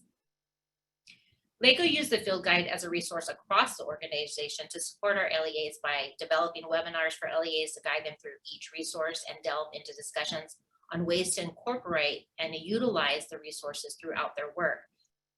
We incorporated the trauma-informed K-12 systems framework into statewide trauma trainings for other COEs and LEAs. And we harvested relevant and timely resources to support students experiencing homelessness and students with disabilities. And again, these were meetings that took place over a broad range of time. Next slide, please. LACO personnel use the CCEE field guide as a resource to support their internal work by reviewing and familiarizing themselves with the resources, because there are a lot of them, to support their boots on the ground with LEAs and refer to the field guide when appropriate, and to really be able to speak to it when we're going out and meeting with districts, or we're in a Zoom with districts and they're having a concern, to be able to say, you know what, we have some resources right here for you, and be able to give those resources just in time. We curated resources and created Padlets of like resources to say, okay, so you're working with students experiencing homelessness. Here's a bunch of resources together. And we used the field guide and gained resources from the field guide along with other outside resources to give that resource mapping documents to our LEAs. And we also gathered information on learning recovery strategies using a tiered MTS approach, and presented the information over time during our weekly Thursday at 3 webinars. Next slide, please. The CCEE field guide and the resources within the guide supported the launch of multiple communities of practices across LACO, I'm just going to mention two of the practice communities of practice here today. We have the Los Angeles County Facilities Network, a bi-monthly meeting that brings together district representatives to hear state agency updates, share developments on facilities, maintenance, operations, transportations, share publication articles with multiple resources, and listen to speakers and experts, also to learn about new products from vendors and more. And also the creation of the Student Engagement and Attendance COP and their resources. And this document really does contain a lot of links and resources and research-based publications to help support our LEAs in the area of the student engagement and attendance. LACO staff graded information from within the field guide together to support the creation of learning acceleration resources from across the content areas. LACO's History Social Science Unit partnered with Lynn County, Santa Clara County, and Orange County Offices of Education to develop the K-12 Accelerated Learning for History Social Science, focus guides, and webinars to accelerate learning needs in history social science, which is a great resource and a great collaboration between the counties. LACO's STEM Math Unit created Moving Forward, Math Learning Acceleration, a systematic approach, ensuring learning mathematics for all students, which was a 4-part series. And our STEM unit created Growing Forward's Science Learning Acceleration, a 4-part professional learning series. These are just a few of the things that came out of working with the field guide and the TNT Learning Acceleration Guide. Next slide, please. So what worked well? The field guide contains a plethora of good information, and LEAs were excited to see it all curated in one space. And the LEAs appreciated the ease with the navigation of the website. The guide was very easy to use, which allowed us to go through and find the information we needed to support our LEAs, their families, and their communities. The overview from the CCEE to navigate LEAs through the resources was well received and greatly appreciated. Go back to the website again, it's very aesthetically pleasing, and I'm really big on a website that's aesthetically pleasing, because if I can go in and I can navigate it well, then I'm gonna stay in there. If it's hard for me to navigate it, I'm gonna jump out and say, forget it, this is too much, I can't spend my time here. So I do appreciate that, and the ease to access the links and the resources. The personalized planning tool, that was really nice. When James showed me that, I was like, oh my gosh, I love this. It was really nice, because when you get in there, you know, if you're just getting into the document, it really does map that out for you, and it gets your toes wet without scaring you. And it shows you what you need to know, and then you can go navigate deeper. So you're not going to say, you know what, this is too difficult, I'm moving on to something else. So again, the LEAs appreciated the cultivated resources and information at their fingertips. The resources all paired well with each other. They paired well with the TNTP Acceleration Guide, and the information was just really well presented. The guide allowed the members of our work groups and education community, and kind of something that you were saying earlier during this meeting, Mr. Navo, to become more familiar with what the CCEE offers. You know, having Ms. Shin and Dr. Mckenna here to present and go through. I know that my curriculum and instructional leaders were very excited and well received. They were saying, this is great information, thank you for all this detailed explanation. So it really did help the LEAs better understand the types of resources that the CCEE is offering now. So what can be improved? While preparing this presentation, I asked staff what areas they felt the document could be improved on, and here are some areas that surfaced. So ensuring that special populations were either added to each section or having sections of their own would be well received. Staff stated that it's a great document, but outside of the section called Committee to Equity, there was little information tied to supporting students experiencing homelessness and explicitly addressing their needs. And we're seeing such a huge rise in homelessness right now, that really kind of bubbled to the surface. Ensuring that the links that are within the document, if they have a code attached to them, that the code be provided to access the link, that would be great, because there were a few where when you clicked on the link, you needed to have an access code, but it wasn't available.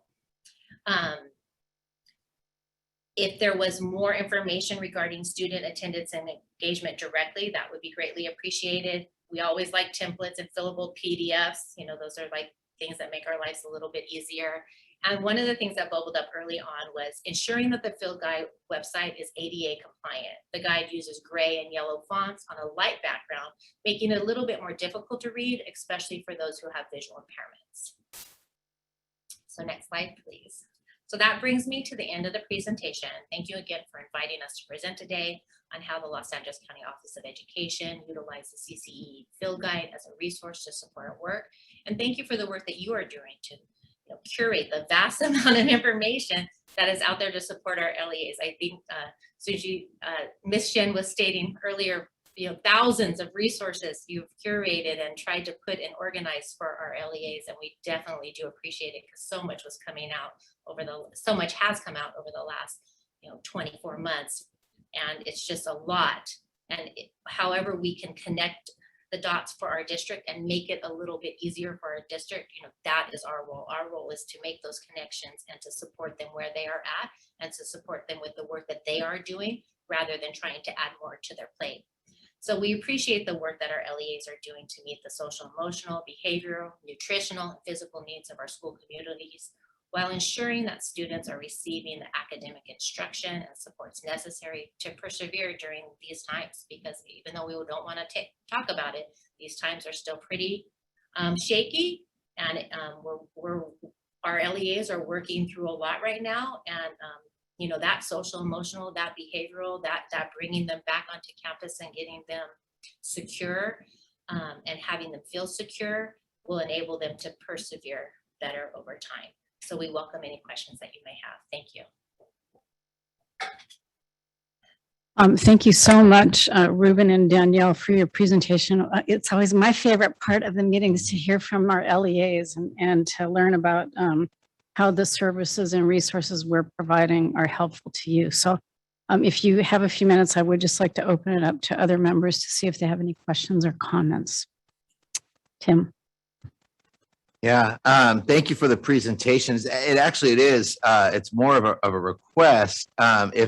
First off, actually, I want to thank you for the feedback in terms of what needs to be improved. And I want to thank our staff for constantly having that cycle of inquiry. What can we do, to be better next time? So I think that honest feedback will help us get better. So I want to thank you for providing that. And I want to thank our staff for making that a routine part of our work.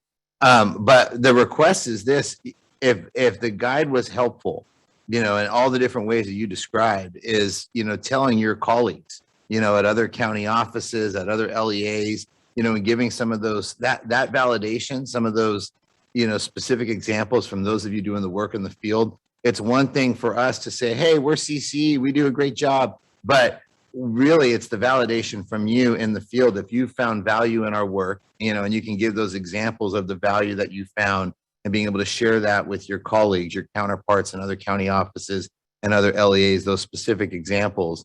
And this presentation itself, which is obviously public because this is a public meeting, it's on our website, but really allowing us the opportunity to share a concrete example so other counties can see the benefit of the work we've done. I think that would be the request that I would have, because I think that could be most helpful for us to be able to, help others. All right. Thank you for that. That's an easy request, and that's we are doing that. And any more easy requests, feel free to share. But I think as a teacher, as an educator, it's always good to get those resources. But sometimes we were bombarded with resources, like Danielle had mentioned, and you can't see the forest of the trees. So we are that catalyst to make sure we can kind of funnel that and filter that information so it's digestible for our LEAs. But thank you for that. And Danielle, I don't know if you want to add anything. No, I was going to say that that's an easy request. Yes, we can do that. Thank you. Other questions or comments? I'd like to also echo gratitude. I absolutely understand being at a county office. Really, the convening potential that you're leaning into with meeting with superintendents, meeting with associate superintendents of curriculum instruction. So it really does make sense for county offices to be implementers of materials like these, and certainly from the vast resources from CCEE. I think if they're is any silver lining, and there have been a couple to the pandemic.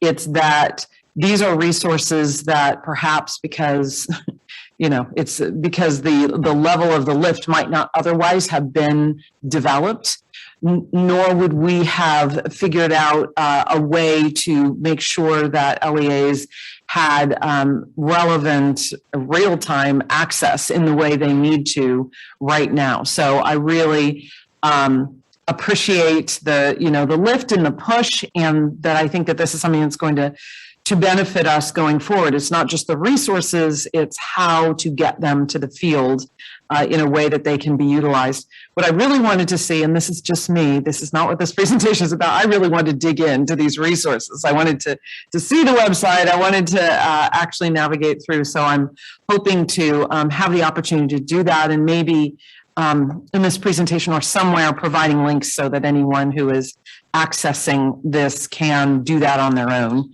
But I truly appreciate you making the time, and I appreciate your leadership in making sure that this actually has resonance and impact on the ground. Thank you. Thank you. Thank you again, Ruben and Danielle. We really appreciate you joining us. You're welcome to stay, but I think we're ready, James, to move on to the rest of the presentation. Thank you. And I would just like to add my thanks and that of all of us on the team to Mr. Valles and Ms. Mitchell for taking the time to share their valued perspective with all of us this morning. As you said, it's very helpful for us to hear where our efforts are paying off as well as where we can improve. And I'd like to continue on that vein with this slide. So as Suji mentioned at the outset, the leadership team came together and over a series of meetings completed a fairly detailed analysis of our strengths, weaknesses, opportunities, and threats, otherwise known as a SWOT analysis. And then we incorporated input from the empathy interviews as well as the various engagement of our partners in the field.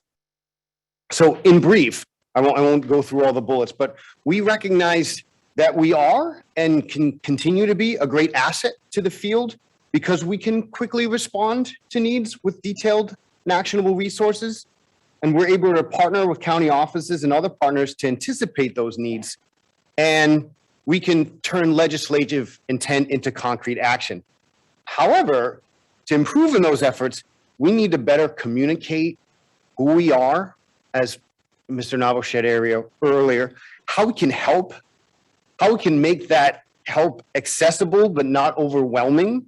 And we need to focus our efforts on where we can be most effective in line with our mission rather than fielding whatever opportunities and requests present themselves. So I'll just pause if you want to take a look at this slide.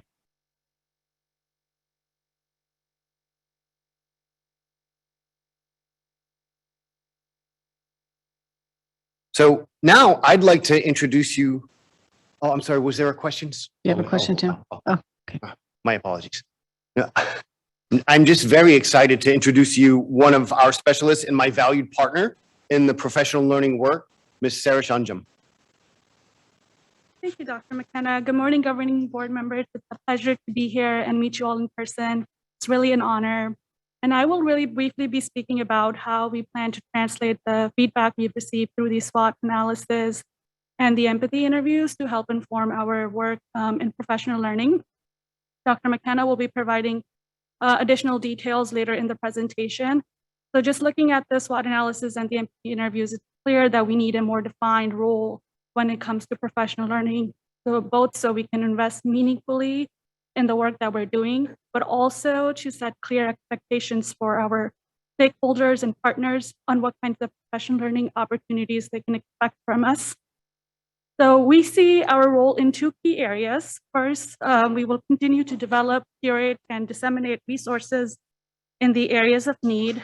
Examples of this includes our work around learning acceleration, including the Leading Forward conference series and the playbook for learning acceleration.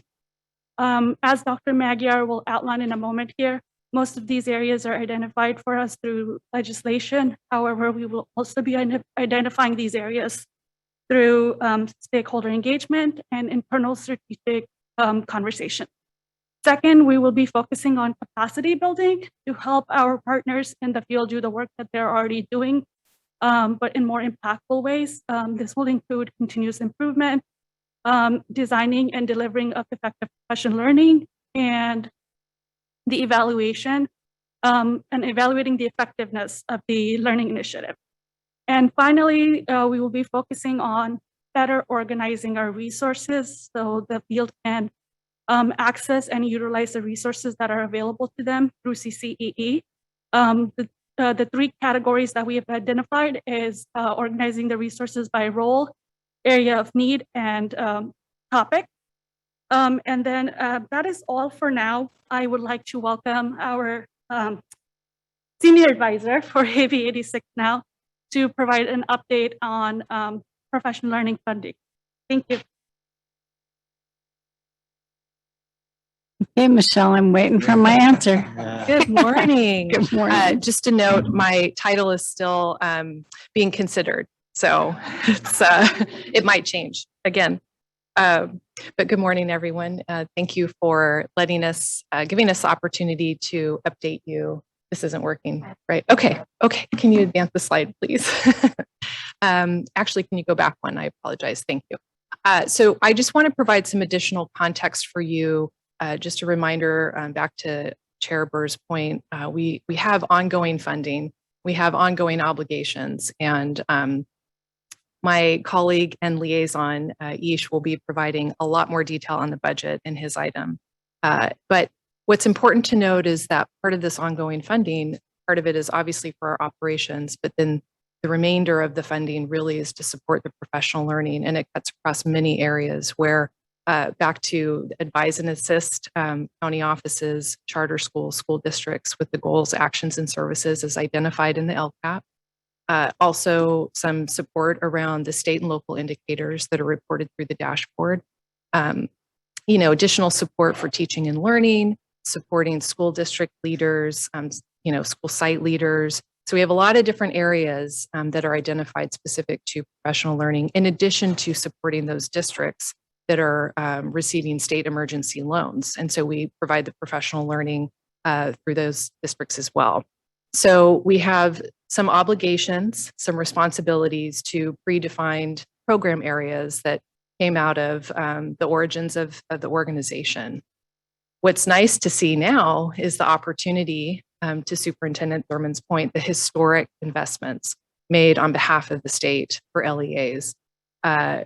An opportunity that we probably hadn't anticipated or imagined, a few years ago. And so I'm going to provide a couple of highlights related to that opportunity.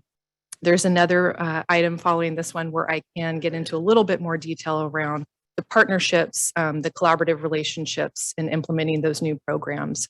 But what's interesting with these new programs coming our way, there's a very consistent through line in this desire, effort, and investment in building out a statewide professional learning infrastructure. We're seeing that more and more in the language that's introduced. We're seeing that more and more in the resources that are being developed by the California Department of Education in collaboration with the State Board of Education and county offices of education. So evidence-based learning acceleration, whole child design, these are pieces that are in response to the most immediate needs of LEAs and where we are as a system. So if you can go to the next slide, please. This is a table that just kind of gives a high-level view of the new programs and funding that directly relate to CCEE. You'll notice it starts by the program topic, followed by the description, and then you can, peruse the reference and the funding citation. But we'll lead with what this is about. It's professional learning to support in-person instruction and expanded learning. This was the early action that was provided by the legislature and the governor last spring. It was effective in March, and this is for those in-person and expanded learning opportunity grants. 4.6 billion invested by the state, and I think just over 2 billion in the federal investment as well. This is the opportunity for those LEAs starting last spring. We're very early in this program. A lot of this funding is available till 2023 and 2024, which I think is important to note. a lot of LEAs or all LEAs put together that expanded learning opportunity plan that was due in June. And we've had the great fortune of collaborating actually with the Department of Education. We have Sarah Neville Morgan, Dr. Daniel Lee, Michael Funk and his team. Since July, we've been working with the expanded learning system of support and the county offices supporting that system. And we started putting together resources, a webinar to support accelerated learning through high impact tutoring. And we wanted to work with those LEAs that were starting to plan those programs going into the summer and getting ready for the fall. And so if you look at the expanded learning plans, and one recommendation I have, Alameda County actually has a nice cover sheet on their website where you can click on each of the expanded learning opportunity plans that were submitted by the districts in the county. You can begin to see what type of priorities are being invested in at the LEA level. And again, this is the early planning. They were able to implement some of these during the summer and into the fall, but they're continuing to plan around the expanded summer learning coming up, social emotional learning, learning acceleration. We've also developed resources through the Playbook for Accelerating Learning around tools and strategies that we're also responsible for through this legislation to support diagnostic informative assessment, curricular resources, systems leadership, whole child design. So we have a lot going on just with this one Assembly Bill 86, early action, right? So you have that monumental state funding, early action in the system. CCEE is in receipt of $5 million to provide that support. And we've been doing that in collaboration with State Board of Education. Rigel Massaro has been great, and our colleagues at CDE. Now, the next three, they are still under development. And as I mentioned, we'll talk a little bit more because they came out of the Budget Act proposals in the series of trailer bills that defined our new programs coming our way in collaboration with the department and State Board of Education. So we have high quality online instructional materials. We have a long-standing, some might consider great history with technology and instructional materials. Some might consider an opportunity for improvement. We already know we have some great systems that are in place. And so we will be collaborating with the department to designate the County Office of Education to curate these resources, to provide ease of access. So speaking to Lako's point, getting to that information quickly, user-friendly. We see it as an opportunity to really implement our tool around quality, relevance, and usability that Deputy Shin and her team have been developing for a few years now. And so it's a great way for us to really implement that tool. We also have professional learning to support literacy. So this is, again, kind of that theme of accelerating learning, really focusing on the literacy initiative, aligned with Superintendent Thurman's focus and initiative as well. We have the State Comprehensive Literacy Plan. So we're seeing additional funds go into the system around this topic to really support that. So 10 million, 50 million for the high quality online instructional materials, and then 10 million for the literacy materials. This final category, it's really focused on evidence-based learning acceleration. And we'll define this a little bit more in the next item, where Deputy Gregson and her team will be leading the opportunity to really put together a learning acceleration system support program. And this is a great opportunity for us to collaborate with county offices of education and deliver these resources and professional development. This is the big opportunity for CCEE. So we are receiving 50 million to then give to county offices, and in some cases partnerships with institutions of higher ed and nonprofit entities to support this program. We are also receiving 5 million to support the statewide implementation and administration of this program. So as you can see, when we look at our existing operating budget, which, the fact that it's ongoing, we were excited about that, but just under 12.5 million. And now we're looking at, 55 million coming our way just in this current budget act. Again, to the point of the historic investments, and we might see more. This is the kind of shift and expansion that we're experiencing as an organization to support professional learning. I will turn it over to Dr. Mckenna. Thank you. Thank you. So, as Ms. Unjum alluded to earlier, we need to make clear what CC's role is when it comes to professional learning. Our folks in the field, they value the work we do around emerging areas of need, such as distance learning, accelerating learning, and other topics. So we're going to continue that work, both in what we directly develop internally and through the request for proposals, as well as what we do in our work that comes to us from the legislature. So key areas of need that we've mentioned include learning acceleration, as Dr. Magyar just shared, as well as literacy and other topics. And we're also hearing from our partners in the field about the urgent need for universal design for learning. That's something that came up as we did our learning acceleration grant survey. And I'll tell you more about what we'll be doing about that in just a bit. But we also want to raise the collective capacity when it comes to developing and delivering effective professional learning and supporting continuous improvement. So CCEE has already been known as one that supports improvement science, and we want to extend that role into supporting the necessary learning that has to happen at every stage in the plan, do, study, act cycle. So this means we'll be developing professional learning supports for continuous improvement, improvement science, effective coaching. And also we know that job embedded learning is one of the most important aspects of professional learning. So we'll also be developing resources that educators can take and use locally to support professional development with their staff in their local context. Next slide, please. And so we want to support comprehensive, measurable professional learning. So we know that one-offs by themselves are not drivers of improvement. We're currently developing a framework for professional learning, one that brings together existing models and frameworks, including universal design for learning, improvement science, theories of adult learning, effective and sustainable coaching, the quality professional learning standards, and Kirkpatrick's New World model for evaluating professional learning initiatives.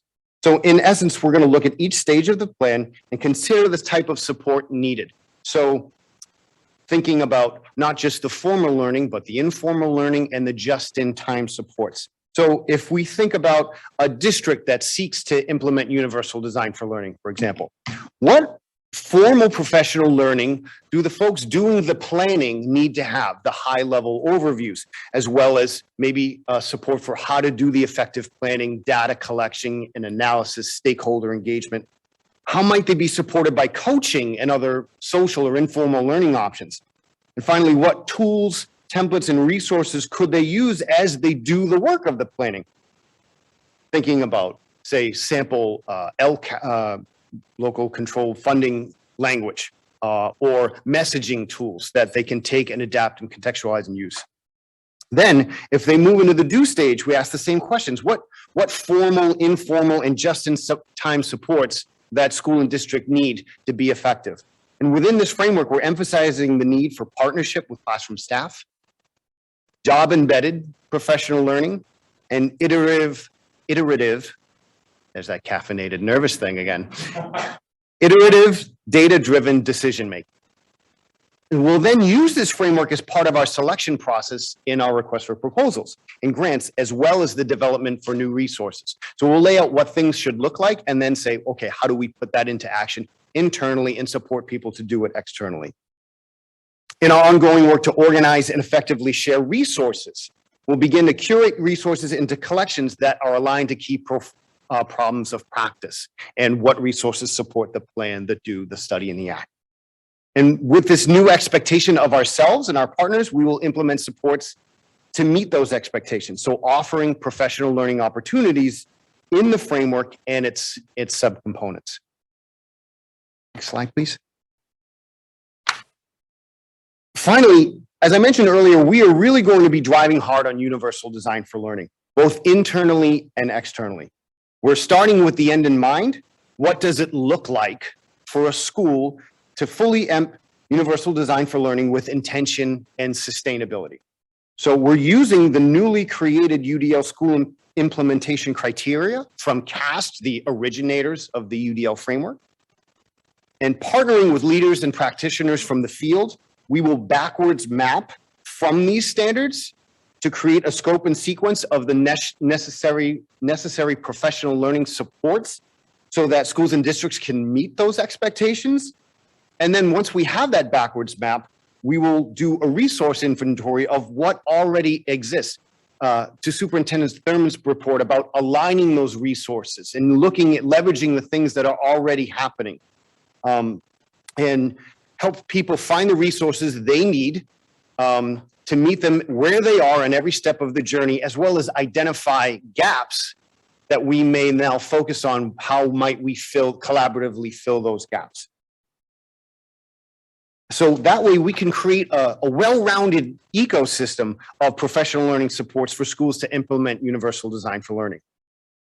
And we'll invite any and all stakeholders to access. This will be an open access. I can't give you exactly how the platform will be. We want to make it accessible to everybody, but also in the future, look at how we might partner with a select number of schools and districts to support them to navigate through that.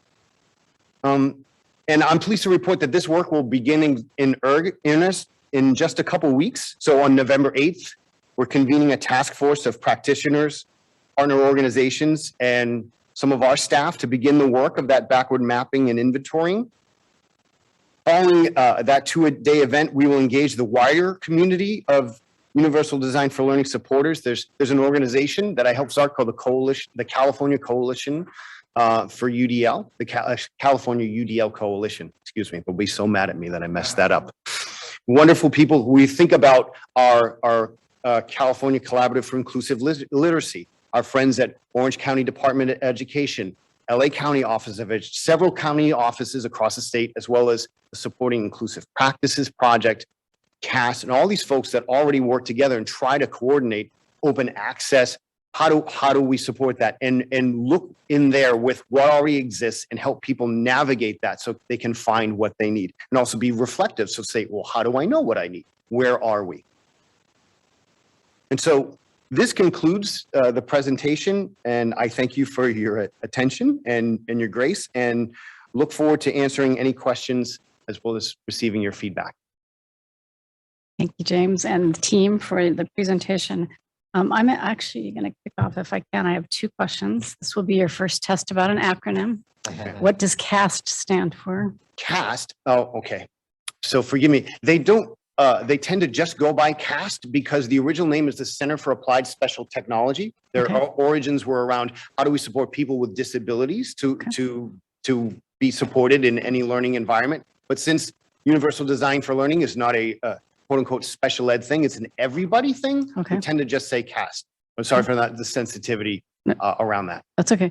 And actually, the second question was really going to be the question around universal design for learning, because I do think that tends to be a phrase that in education circles, we talk a lot about that I don't know is fully understood. Again, if I'm going to pull a parent in here and say, what do you think universal design for learning means? I'd like to be able to describe it better, and I don't know that I can. So I'd appreciate some amplification of what it means and what it is intended to do. Well, I'll start with the end in mind and say the end goal of universal design for learning is what we call expert learning. How do we develop students that are purposeful and motivated, knowledgeable and resourceful, and strategic and goal directed? The type of skills that they're going to need to be successful in an ever-changing world. And that's what this research-based framework is developed to do by looking at the ways that we learn, the need for an emotional connection to learning, as well as our variability in how we intellectually connect to the learning, and then also the meaningful strategic application of that learning. And what I'll say is, though it's hard to say what UDL looks like because it depends on what the context is and the needs of the students, the basic premises are that every student is different, learning is variable, and we have to look at learning environments and say, where are the barriers to every student meeting these goals? And when I say barriers, we're very specific in Universal Design for Learning that barriers exist in the environments, not in people. So how do we take ownership of that learning environment and say we have a firm goal, high expectation for every student? How do we support flexible paths for every student to meet that goal, as well as build their ownership of their learning and their ability to make their own decisions around how they can best meet that goal and what tools they will use. Universal design for learning is the only framework that's mentioned in the Every Student Succeeds Act. Almost said S. Good job. And it's really, some folks think about it with that early title and its origins and think of it as an intervention mechanism, but it's actually the framework for best first instruction, as well as how we might think about interventions at tiers 2 and 3, that every single one of those should be universally designed and think about what's best for the student. I know that's not quite elevator speech. No, but yeah, that- but I'm but that sure gets if you to the worked heart on of it, it. you would get it there. No, it's very helpful. But again, I'm really sensitive these days about jargon. I've always been. Michelle can tell you for the years that I've known her. But I just think that we have to be, as educators and educational professionals, very clear in our speech about what we're trying to do on behalf of students. And when we talk, if we do, and I'm not suggesting you're doing this, I think all of us fall into this trap. If we talk in code and we talk in, kind of what we understand, it becomes very difficult for the general public and especially for parents to understand. So I appreciate your description of it because, I will say that the context that we have had it in for many, many years, in my view, at the state board level, is as a technique to use with students who have learning difficulties. And the way you described it is much broader, and it's what I would call the old differentiated instruction, which is maybe not exactly right either. But I just think all of us, I just want us to all be real careful about the way we talk and that we're very crystal clear on what we're trying to do on behalf of all students. So I really appreciate your description. Thank you. And that connection is meaningful. The difference between differentiated instruction, the proper DI, and universal design for learning is who is driving the differentiation. So how do we build students to make those decisions of differentiation for themselves? Okay. So with the support of the teacher and perhaps the reflective guidance of the teacher, rather than sort of third party deciding this student, that everybody gets access to the same supports and then figures out what. Great. Thank you. I'm going to open up further questions and comments, but I see that a distinguished guest has joined us. And I just wanted to say thank you to Superintendent Aguilar for the use of your facility. Great to have you. We really appreciate it. Thanks, Jorge. Other questions or comments on Superintendent Thurman? Thank you, Madam Chair, and good morning, Superintendent Aguilar. Good to see you. Thank you for having us here. Great presentation. Thank you. I only wanted to note in some of the budget allocations and on the theme that you raised around, maximizing resources and alignment. That's exciting and not bad for a caffeinated East Coaster. I think you did quite well. Thank you. The notes help. Well, and thank you, Ms. Magyar, as well for your, you actually pointed out the thing that I'm interested in on this item where there's an opportunity for alignment is on the item that was in the trailer bill to speak to high quality online instructional material. And you may have already heard from Mary Nicely. She was here earlier. She and the folks at the CDE Foundation and some of the folks like Dee Callis and Diane Crum have already launched such a repository that has 13,000 classroom ready materials. And I'm just wondering if there's a way to build some synergy there to build beyond that. They use grants from AT&T and the Hewlett Foundation. And as someone was just saying, we have to build out things in a way that they can be sustained. And those grants have timelines and limits. And so it seems to me there's an opportunity to build on those 13,000 resources. And if you're interested, there's a webpage already that you can go to see for yourself. Because Superintendent Monroe said, seeing is believing. Let me test drive the webpage. And it's called CaliforniaEducatorsTogether.org, CAEducatorsTogether.org. And as I mentioned already, 13,000 classroom ready materials for high quality instruction. Am I in trouble? No, you're not. I was just going to let you know. I'm going to cover a little bit more detail in the next item, where the item is titled Trailer Bill Updates. It's Sue's favorite item. She's really looking forward to it. But no, actually, we have a meeting scheduled with Mary and Pete and Dr. Lee and Judy Sias from the board. And yes, we are ready to roll implementing that opportunity. So I just wanted to clarify, I'm very familiar with the system. Yes. Awesome. Thank you. I would be in deep trouble from Mary if I did not say something about this. You know, it's exciting to see these allocations. And you know, we talked about it a little bit, and I'll wait till we're in the trailer bill conversation. But I think the kind of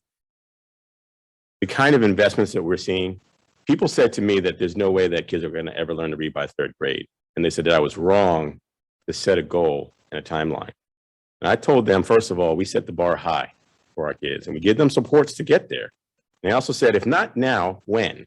We have the most robust investment of resources that we've ever wanted to see. I won't get into the trailer bill presentation, but we paid attention to it and we cared deeply about it.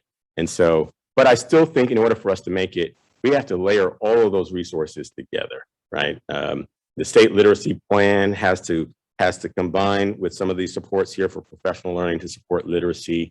Some of the literacy grants. I'm using those as examples, but I just think the only way we're really going to make it is to layer and align all these resources together. So thank you for having you've already done the to-do. You've already connected with Mary and others on how to work on these curated online resources. So thank you.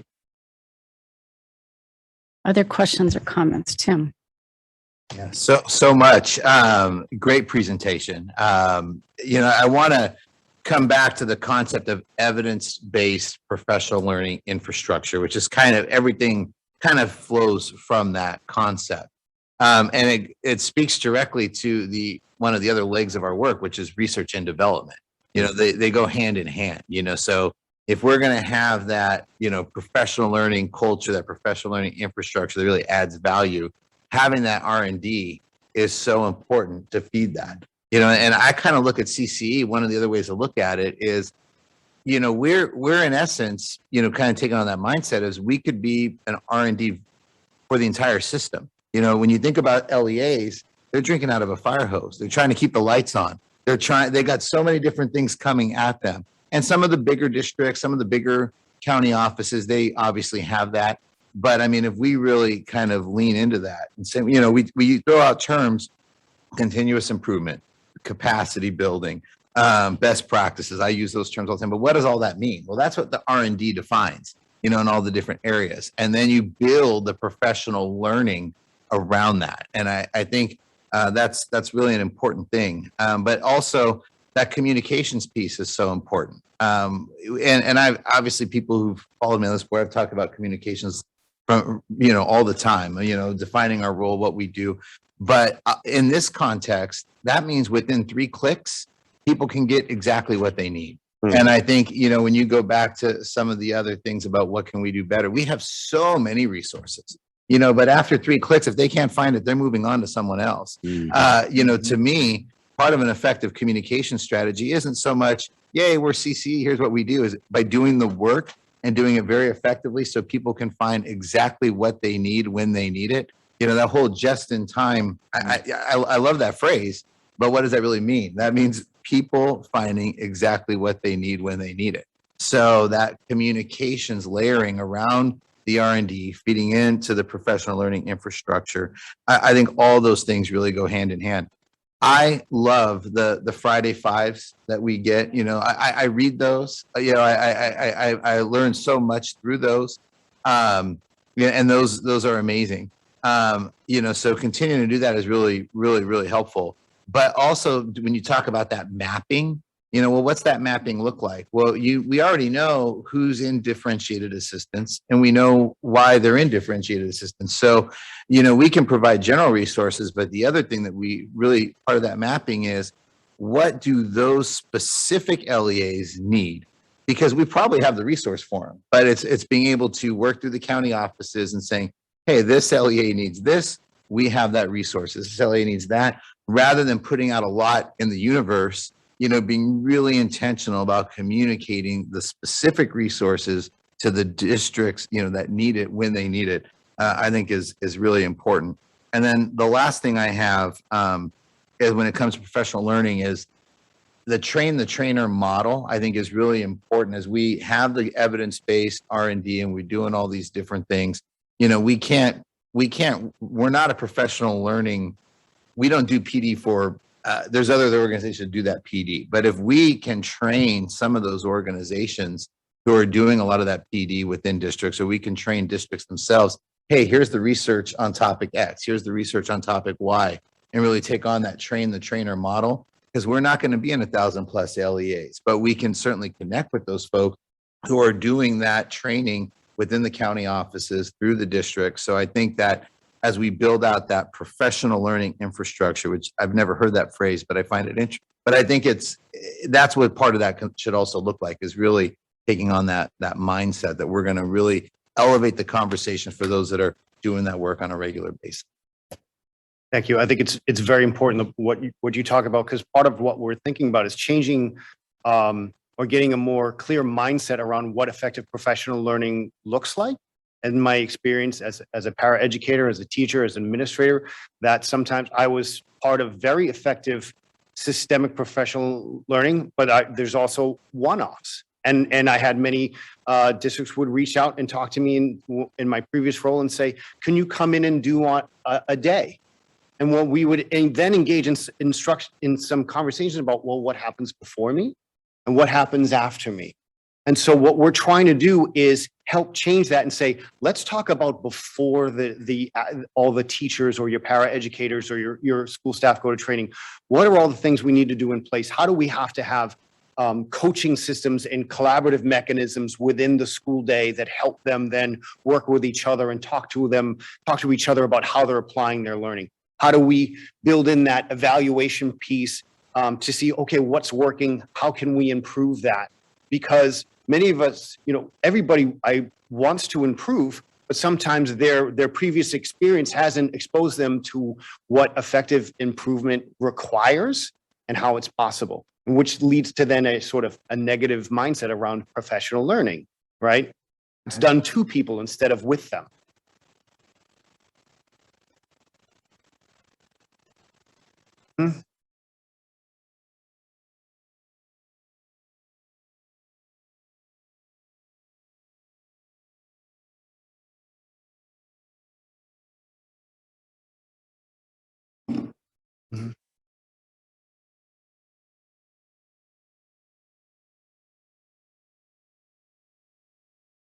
Okay.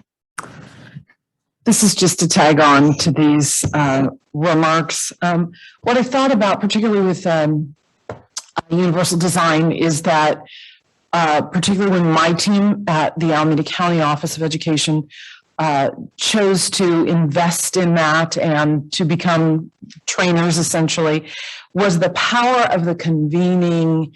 I think they went to Boston, somewhere like Symposium in Boston. Okay, so there was a lot of enthusiasm that generated, and I think as we begin to think about what post-pandemic looks like, I know I just had this conversation with some members of the CCEE team during the break, is that we've had to swing to this very distanced way of doing things. And, we can't all, we may or may not want to recreate what we had, but there is this power in coming together with colleagues. It is harder sometimes to quantify that energy that you get from interaction with colleagues. So I just want to leave you with that, because I think we're really on the precipice or in some ways moving on the what really well. We have some key resources. We're getting better at having people access them, but it's the breadth of opportunity as to the how. And so this kind of actual conference or actual kind of gatherings around this, I think, actually allow people to go farther, faster, and cross-pollinate. So just didn't want us to forget what we what we used to do. And that's great validation for some of the conversations we've already had, because we're thinking about, well, where can we start to go to existing events and talk about this? My colleague, David Tossin, a senior advisor, David Tossin, and I will be presenting in December at the Charter School Development Conference in San Diego, doing a 2-day workshop around around universal design for learning, as well as talking about other events. But prior to the pandemic, that California UDL coalition that I mentioned were instrumental in bringing, there's 2 main conferences around universal design for learning: the CAS Symposium in Boston, or virtual now, but had been as I say, Harvard every year. But also there's another one called the Universal Design for Learning Implementation Research Network. They had an international symposium, and we brought that to California to have, and we had people from all over the world come there. So we're talking about, how can we do that again? Both being at the existing things like the CIS conference in California, MTSS, and continually get that. I've been pleased as the work that I've worked on for a while, and seeing a growing emphasis on these. So thank you for that feedback, because now I know, well, I can go a little further with that, come back with some more ideas. Okay, anything else? Thank you so much. Really appreciate it. You did great with the script and the extemporaneous conversation. So appreciate you being here. Thank you so much. I think we're ready to move to, I lost my notes here, item 5, sorry. My favorite item, as Michelle mentioned, trailer bill updates.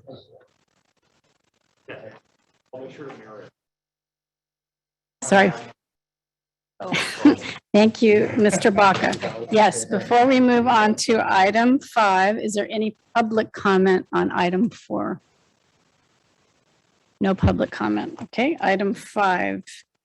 Now you're on, Michelle.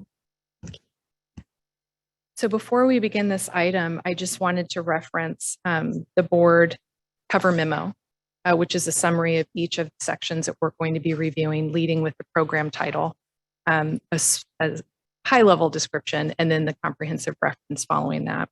There's an attachment as well that provides an overview of where the language lives in the 2 trailer bills that we will be discussing, and the actual language that, if you're interested, you can read.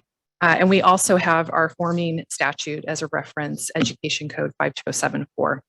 And the reason for that is because when the trailer bill was passed and signed by the governor, and this is Assembly Bill 130 as part of the Budget Act, some of the deadlines in the sections that pertain to CCEE occurred before our scheduled governing board meeting of October 28th. We had a couple of early October deadlines, including the high quality online instructional material deadline. And so we worked with our legal counsel and our liaison and Marin County Office of Education Administrative Agent to work with the administration to submit technical amendments as part of the cleanup bill process. And so that's Assembly Bill 167. And so together, the 2 trailer bills cover the program areas that are now under the purview of CCEE, also in collaboration with the Department and State Board. And so if you want to know where those sections live and where they were introduced and if they were amended, the table at the beginning of the attachment helps you kind of track. So on the one hand, it was really helpful because we were able to adjust some of the timelines and even extend the authority to spend funding with one section. It can be confusing because now you have 2 bills that you're trying to track. Next slide. So for each section, I'll just give a brief description of what the section's trying to accomplish, our role specifically as the organization, what is the intended impact to the field, and then the timelines and funding associated with. Next slide. So to start off, this is one of our favorite projects, the biweekly instructional mode survey. So I was just telling Deputy Shin, it was a year ago that we were hosting statewide webinars on COVID safety plans and testing and ensuring a safe return to in-person instruction. And how far we've come. I remember the very early conversations around vaccinations and how we can support LEAs. And so in response to really the legislature and some interest at the state, there was a desire to have some sort of collection and understanding of what LEAs are supporting, what they're doing, And so this introduced, it was really through a public health requirement directive initially that then moved into that early action legislation of Assembly Bill 86 that defined the biweekly instructional survey. LEAs fill this out the first and fourth Monday, second Monday of every month. And it's now codified in Education Code, which is section 32091. And that defines the real specifics of the survey collection. There's a range of questions that are asked of LEAs, private schools at times, to kind of gauge what offerings in person. Going into the summer, we were very interested in summer learning offerings, expanded learning supports, student supports. So it's been an ongoing regular collection. And to support it, we initially started out with staffing the help desk, which consisted of 2 or 3 people to cover the state of California. And in fact, Deputy Shin and our former Executive Director Armelino would be calling LEAs directly to encourage them to complete the survey, provide information if they had any questions. And so we've now kind of got that automated, but to move forward in the administration of the survey, we were able to reappropriate $1.5 million. We worked with finance to identify the program that was best suited for that reappropriation. And so we were able to do that. And as part of the updated revisions to the survey in the trailer bill, which is section 16, we've updated the ed code to really further define our role in the administration. But also we should note that the survey is scheduled to sunset as defined in Education Code 32095, which basically clarifies that it will end June 30, 2022. Next slide, please. Oh, actually, I'm sorry, can you go back? I should also note a big development in the survey. I would not be able to leave this building without telling you. So the survey is supported in collaboration, obviously, with the Governor's Office, State Board of Education, and the Safe Schools for All team. And there's a hub where we have the graphic displays of the results, statewide maps, dashboards. And initially, that's where you could submit your survey responses. In our new role administrating the survey, we've built out a web page, a platform, actually a web portal, where you can go directly to submit the survey, the LEAs can, and you can also have access to the data that's collected. So we're going to have downloadable files available. So if you go to our website under the resources, there's, if you drop down, you can see where the Safe School Survey is located, and that's where you can get that front facing of the web portal. Slide. This next area pertains to the differentiated assistance evaluation. Written in statute as technical assistance. It covers 3 sections in the Education Code that talk about the technical assistance that's provided for charter schools, school districts, and county offices of education.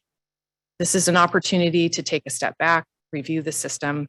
This is one of those things where I would say, Chair Burr, probably back in 2015, you announced someday we'll be able to evaluate the system and see how we're doing. And here we are. So this is actually a great opportunity to look at the system in terms of the technical assistance, the indicators that are used to measure that assistance, and any opportunities, room for growth, I could say, in looking at the system. So CCEE, in consultation with the Department and State Board of Education, are required to put out a solicitation of proposals and to contract with an independent evaluator, and up to $400,000 is appropriated for that. The solicitation of proposals has already been posted on the CDE website. There's a great system of support team with Ronnie Jones, Anissa Sonnenberg, and Sarah Petrowski of the State Board. They were really quick to develop that proposal. And of course, it's subject to the approval of the Executive Director of the State Board, Brooks Allen. And so it's already posted, and they will be entering into contract by January 1 of next year. And then we also have a responsibility to report out. Actually, I think it's the Superintendent Thurman who has the responsibility to report out to the Legislature and Department of Finance and State Board on the findings January 15, 2023. I'm sure you're looking forward to that. I've already started the report. You're going to run. Thank you. Okay, next slide. And so this is the section that we just reviewed in the prior item, the high quality online instructional materials. And to the superintendent's point, we do have existing systems across the state. We have some that have most recently been invested in, very high quality. And so we're looking forward to collaborating with the department and the approval of the state board to designate that county office of education to curate the repository of high quality open educational resources. The intent is to design it in a way where we can encourage that collaboration, ease of access, make it really user friendly, less than 3 clicks, right, to get to that content. And so we do have a deadline to make the selection on or before December 15th. And so we're working toward that deadline. And as much as I would like to take credit for reaching out and connecting with the CDE and state board team, my new executive director, Matt Navo, made it very clear that we have to stay on these things. And so he's been really great at pushing us and supporting that collaboration. One of the interesting pieces of this particular section as it pertains to CCEE is that we are in a position to support and coordinate the collection of program data to evaluate the effectiveness of the county office and the system overall. And so we are allowed to withhold no more than 3% of the 15 million, so up to 450,000 that we can use to support this evaluation. And this is something that's becoming more unique to CCE, common in our role as we see these new programs roll out through the Budget Act, where we're collaborating with the department and state board and putting out the program RFP or RFA, making those selections, and then starting to coordinate that program data and support the evaluation. This goes back to then reinvesting in that statewide infrastructure of professional learning. Little bit of R&D, not quite. It's set for us in terms of some of the things that we need to look for, but measuring success is also a common theme that we're seeing in these new programs. Next slide, please. Similar to the high quality online instructional material, we also have a role to support program data collection and the evaluation of the professional learning for evidence-based to support literacy. And so this is an area that's obviously a priority of the state. State Board President Linda Darling-Hammond is very committed to this work and supporting it and making sure that there is the coherence that we'd like to see at the state level. So we will be collaborating with the department and getting the approval of the state board to make the selection of LEAs that are eligible to provide these professional learning resources. There's priority given to those that partner with institutes of higher education and nonprofit entities. And even though there is no timeline, which is why we don't see them again, or this section in Assembly Bill 167, the department has been very proactive in putting out the process and getting ready to be posting some sort of RFA very soon. And this is going to appropriate $10 million, and we have up to $200,000 to conduct the evaluation and coordination with our state. Okay. So in terms of the bigger piece of work, the bigger program for CCE, the responsibility of supporting the evidence-based learning acceleration. This is the $50 million that comes to CCE to select in partnership with a county office of education or multiple county offices of education to support the evidence-based professional learning acceleration, specifically in mathematics, literacy, and language development. We are coordinating with the State Board of Education, in particular, Rigel Massaro has been very showing great leadership in moving us along. And it's a great first assignment for Deputy Gregson to take on. No big deal, 50 million support LEAs in California. And one of the great things about this opportunity, similar to what we talked about with Assembly Bill 86, is that we have access to 5 million to support state level kind of infrastructure and professional development. Another thing that we have is the opportunity to evaluate. It's built into that 5 million, so we don't have to withhold a separate amount. And so when you're talking about measuring success and learning acceleration, again, this is the through line coming through a lot of the new programs. Obviously, consistent with our theory of action as presented by Deputy Shin, we want to have some sort of student outcome data to support that measure of success. But we also acknowledge and realize that part of this trailer bill revision and action that came forward, in particular section 122, which talks about the indicators that will be available, or LEAs will be responsible for collecting and measuring over this next year, and mainly the state academic indicators and the local indicators as reflected in the dashboard. So while we have a little bit more data, we still have kind of that limited data around student outcome performance. And so I know Stephanie Gregson and her team are still working on the development of the RFP, but there's an acknowledgement of the opportunity here to build out measures of success in working with the professional development providers. And so that speaks to our theory of action in working at kind of those mediating effects of the adults supporting that learning, and how can we measure effectiveness and success in those areas. I know it's also an area of interest with the state board in understanding and clearly articulating what evidence-based learning acceleration means. And so that's the rationale for some of the early webinars we provided specific to high impact tutoring, but looking at those characteristics that's based on research, in this case, a meta-analysis of studies looking at high impact tutoring, and characteristics and requirements are things that we want to see when we're designing these programs. And then also more recently, we've talked about the whole child design also influencing that as well. So great opportunity for us. We're very excited as an organization. Matt gets to start his his new role and 50 million. So again, like we talked about, 12.5 to 50 million is quite a jump, but what a great opportunity for us to continue to work through, obviously, the system of support and with our partners at the state level.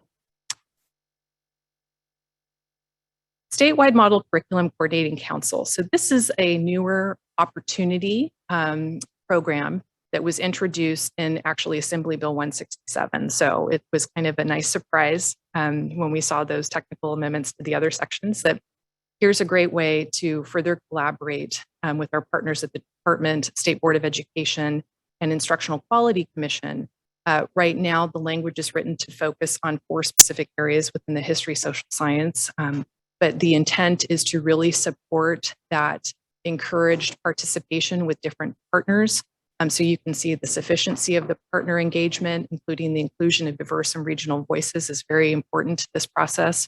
The process for vetting and inclusion of resources into the model curricula, and the review of the analyses of the accessibilities of the resources on the hosting platform, and address any other areas of statewide concern. So you can see the similarities with this particular section and the other sections that we've been discussing, and the program areas that we're really trying to build out. A lot of consistent themes in terms of accessibility of resources, high quality hosting platforms, sufficient partner engagement, deep engagement to really work with LEAs, community-based organizations, and other partners to weigh in on this process. And it's kind of a nice coordinating process on top of what we already have offered in the state through the instructional quality. Next slide, please. So this final table and slide just gives a high-level overview of the different deadlines and reporting requirements. So we have our deadlines coming up with the program RFPs. As I mentioned, the evaluation for technical assistance, differentiated assistance is already posted. The high quality online instructional materials process will be determined by December 15 in terms of identifying that County Office of Education. And as I mentioned, we have that role of coordinating that data program reporting. And so that's an important role for us. And we also have the responsibility to oversee the evaluation. The other thing that I will add about this particular program area is that there is a requirement to submit a report to the legislature, Department of Finance, and the pertinent committees. And so this means to us that the evaluation is even more important, right? So we want to make sure that we have a well-designed process that clearly identifies the measures of success when it comes to a high-quality online platform, which can be tricky at times with technology. So professional learning to support literacy, again, not a specified timeline, but we know the department has offered up some early drafts to our staff, and we've been weighing in on that as well. But we will be supporting the coordination, program data, and completing the evaluation. And then with evidence-based learning, as we just mentioned, we have our deadline coming up December 1st. And so we are going to be posting an RFP on or before December 1st.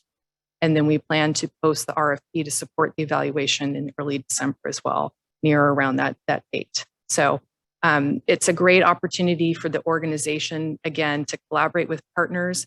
The evaluation piece is something that started early on with the system of support in the 21 CSLA programs. I think that the evaluation of the technical assistance requirement adds to that state level system of evaluation.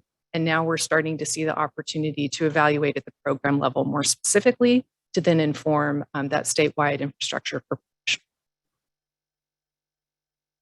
That concludes my item. Any questions? Thank you, Michelle. Questions or comments at this point? Tim. Yeah. Did you have something else you needed to add, or? Yes, I did. I had a slight typo. Oh. So on one of the slides, CDE is leading the coordination of the RFP, and I only had state board. So I've got 2 typos now on my slide, so I apologize. Okay. So I just wanted to clarify. No worries. Great presentation. My only question, and kind of leads into a comment, is do the geo leads play any role as it relates to the evaluation piece? Yes, I mean, we are obviously opening up the RFP for that independent evaluation. And I would say based on the system of support and the 21 CSLA process, the initial phase of the evaluation typically begins with partner engagement. And as a critical partner and player in that system, they were heavily involved in that input and feedback to then design some of the results. So we will probably have a very similar process in engaging all partners, stakeholders that are impacted by the program, and that would include GEOs as well. Yeah, because I think that's really important, because I mean, I understand with evaluations, I mean, you're going to lean heavily on the quantitative data, that's going to be going out there, but the qualitative data and that human intelligence also, I think, plays a role. And sometimes you got so many different things coming at some of these areas. And I think, speaking to Chair Burr's point earlier, sometimes it takes 2 years for a district to just get their hands around what do they need to do? How do they do it? Sometimes you need to staff up with the right people. So, that's not to dismiss the quantitative data, but some people, I think, get so fixated on like the data, the numbers and the metrics, and all important. But I think that qualitative analysis from those that are on the ground, that are having those interviews, that are having those conversations, that really kind of know what's going on to create a clearer picture. Because we have a lot of different evaluations that are going to be going on simultaneously. So I think as these RFPs are developed and as evaluations take place, I just think I would recommend those that are involved, starting with the geo leads, but, through the system of support to get some of that human intelligence, I think is going to really help inform the process. That's a great point to make. And just to share with you that we have the ongoing evaluations with the system of support in 21 CSLA. And so we have RTI and Ronnie Jones of our staff is coordinating that work. A lot of qualitative interviews in that. And so then the piece is pulling out those qualitative, allowing for that mixed methods, and then adding that quantitative component. That's what we're anticipating out of those evaluations. But we've got a lot of lessons learned from that process. And sufficiently engaging all stakeholders is one of those lessons. So we're going to look. And then the last comment I'd make, that's good to hear. And then related to that, so we're doing evaluations for the purposes of the legislation. That evaluation is going on, but that feeds our R&D, because as we're doing some of those evaluations, that should feed our R&D, which should then feed our professional learning. These things all connect. They're not one-offs. And if we do these things in buckets, okay, here's the evaluation for this program and this program and this program, and here's the report to the legislature.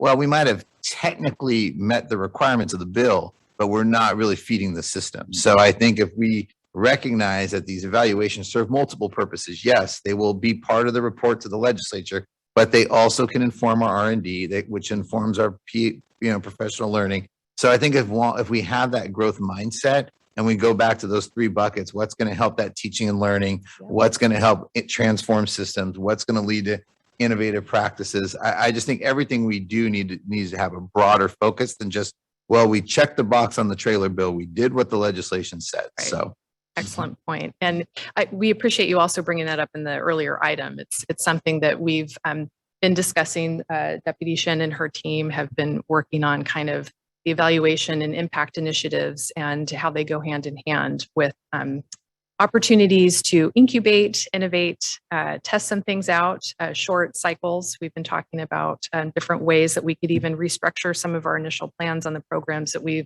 put in, even around the early action program development that we're working on, where we might need to make some adjustments. And it's all based on kind of that early evaluation and feedback from our partners. LK. Thanks for the report. This is something that obviously we as county offices, we all are very familiar with and talk about all the time. The deadlines, what's coming down the pike, where we feel that we're well positioned to support or not.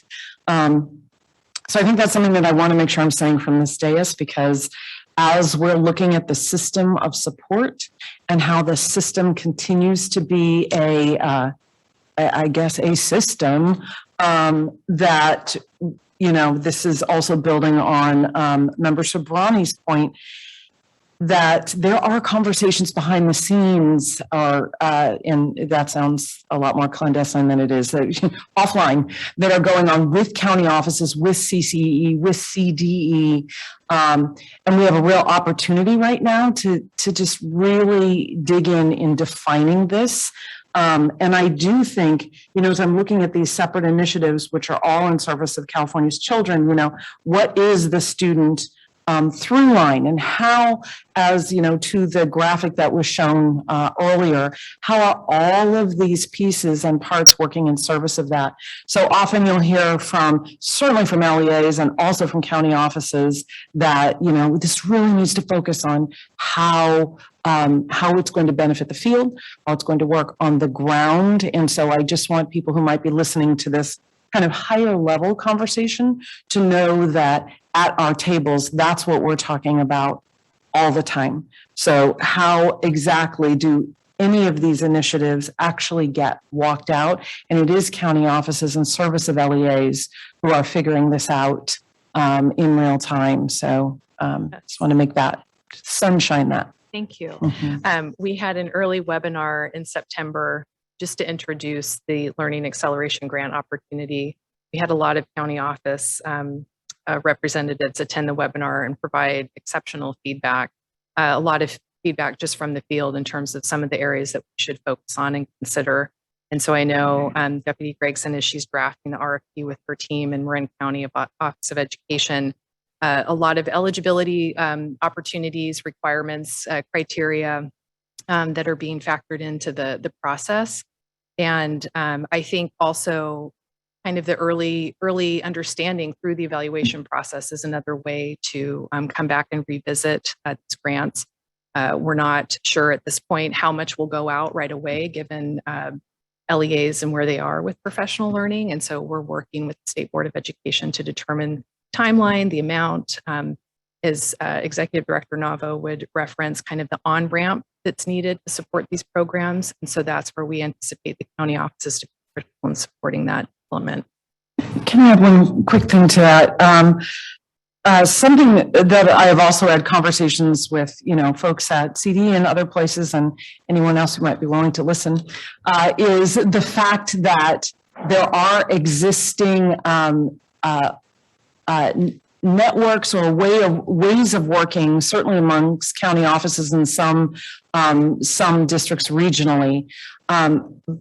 But I just want to make sure as we move forward that initiatives like this don't divide, that they serve to unify the field and to strengthen one another, because we are coming from a place where we were much more, a season of competitive grants and competing against one another instead of figuring out. So what we definitely try to do, and it's certainly something that I have given voice to as president of the organization of 58 counties, but is to talk to each other.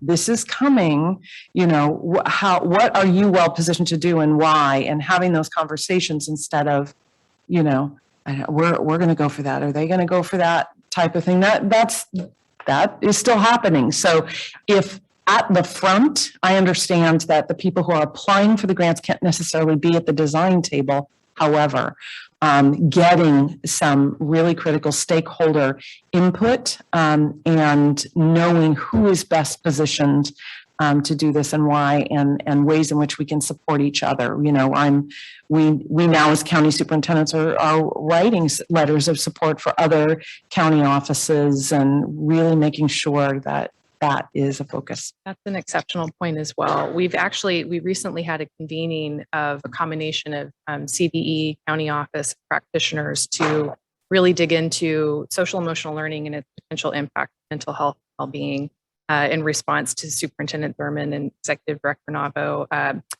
presentation to the Senate with Superintendent Gordon. And what's fascinating about that process so far is we sent out a survey following this check-in call and asked, for recommendations. Who could we spotlight? Who can we really work with, support? And the number of other county offices that referenced other county offices that are doing great work. We ended up with 6 to 8 county offices that weren't self-appointed, right? In terms of this is the great work that's going on in the field. And just the responsiveness of that collective group has been really positive and encouraging. And so not that I've seen a shift dramatically in the county office, but there is a change. And it's actually been really enjoyable to get that feedback and to collaborate. So I just want to first say thank you. Appreciate it. Very understandable. Hardly any bill numbers. Very helpful. But I wanted to build on actually the conversation and really appreciate your comments, Tim, about how these evaluations need to feed into the bigger cycle. And so I'm wondering whether, because this is all kind of mush in my head right now, but if at a future presentation, we can say, here are the things that are being evaluated, right? Because they seem to be a little bit to our conversation earlier of one-offs. There's one here and there's one there. And how you all are thinking about it, both in timing, because I also worry about one's going to come due in 2 years and one in 3 years, and how you can make sense of it, how as an organization we can make sense of it, and it can be helpful to us.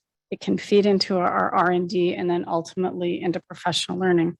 And I also think, to LK's point, but not just the evaluation piece, but pulling together all these disparate initiatives, because again, back to my earlier conversation, this was a fantastic opportunity for the legislature and the governor to go, oh my gosh, look at all the resources we have and all the wonderful things we can do. And we're going to throw them out there into the universe and sprinkle fairy dust. And do they make sense? And I think that this goes back to the field testing, back to the LEAs. Was this helpful to you? How could it have been more helpful to you? What can we do in the future? Because the legislature and the governor want to hear that feedback too. And I worry a little bit about that cycle isn't there, where we can go back and go, it was great. The focus on literacy was the best thing you did, but this other thing, not so helpful, or whatever it might be. The making sense of this is kind of making my head spin. And I think we could be helpful to the LEAs in that if we sort of step back and go, and again, provide the feedback. Because I worry a little bit, not just CCEE, everybody goes, yes, the legislature told us we had to do this and that we had to do this by X date. Yeah. But it's okay to go back to them and go, hey, guess what? That doesn't work. It's not going to be helpful. And again, if we're doing it in service of students, here's a thing that would work better. Those kinds of conversations would be really helpful, I think. So some of the early discussions we've had, especially with department staff, is in relation to the additional initiatives, even larger initiatives in terms of the funding in the community schools, universal PK and expanded learning. And so just when you think you get a handle on expanded learning, something else comes out. And so Sarah Neville Morgan and Michael Funk have been tremendous in helping us kind of track things as well. And so we're trying to be thoughtful and collaborative in understanding the initiatives that pertain to CCEE in our collaborative role with our other state partners, but then how it fits into the larger picture of the budget act, of the budget package. There was a lot there. And so that is something that there's a lot of through lines, a lot of connections, SEL, mental health and well-being, accelerated learning, evidence-based practices, whole child, that we're trying to get a handle on. Not standardized, but be consistent, the alignment piece, right, that the superintendent talked about, trying to capture that a little bit more collectively as a larger kind of planning and design group, having those discussions, those conversations. We've also reached out to small school districts association to kind of convene the rural leaders, see where they are with all these initiatives and where are the challenges, how can we collectively support. So we realize that the learning acceleration specific to the core academic areas is really exciting, but we have this much broader community schools planning initiative, the expanded learning, universal PK. I mean, it's monumental. And so we want to make sure that we're as coordinated and cohesive at the state level as My last question, and I'm sure this is an easy one, is how are we going to measure learning acceleration? So going back to our theory of action, I think I mentioned that ideally we would have student outcome data. And so we know that we're going to have limited student outcome data, just given the current year, the academic performance and the local indicators in the dashboard. We also know that student outcome data will change given the evaluation that will be completed, not right away, but potentially in the future. And so to capture kind of progress, we want to do it in a couple of different ways, looking at the systems level, looking at the PD providers in particular, and Stephanie Gregson and her team are defining or identifying and designing a way to bring those providers together in kind of a larger community of practice, and also having an impact plan of some kind that kind of weighs into that progress. We're also working to make sure that we're all consistent on how we're defining learning acceleration and how we measure it. In terms of the design, the support, the implementation, and then the evaluation. And that is something that we're working on with the State Board of Education as well. And if that's not a sufficient answer, Deputy Gregson is here to elaborate.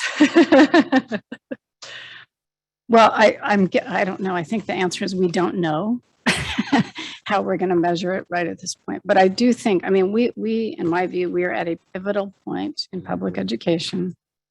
We have a lot of focus on public education. There's lots of opportunities, but there are lots of challenges. And so I just think we have to think very carefully about all of these things and how we're going to move forward. And that we don't surprise LEAs in any way, right? That we tell them at the outset, Yes. Here's how we're going to be measuring this.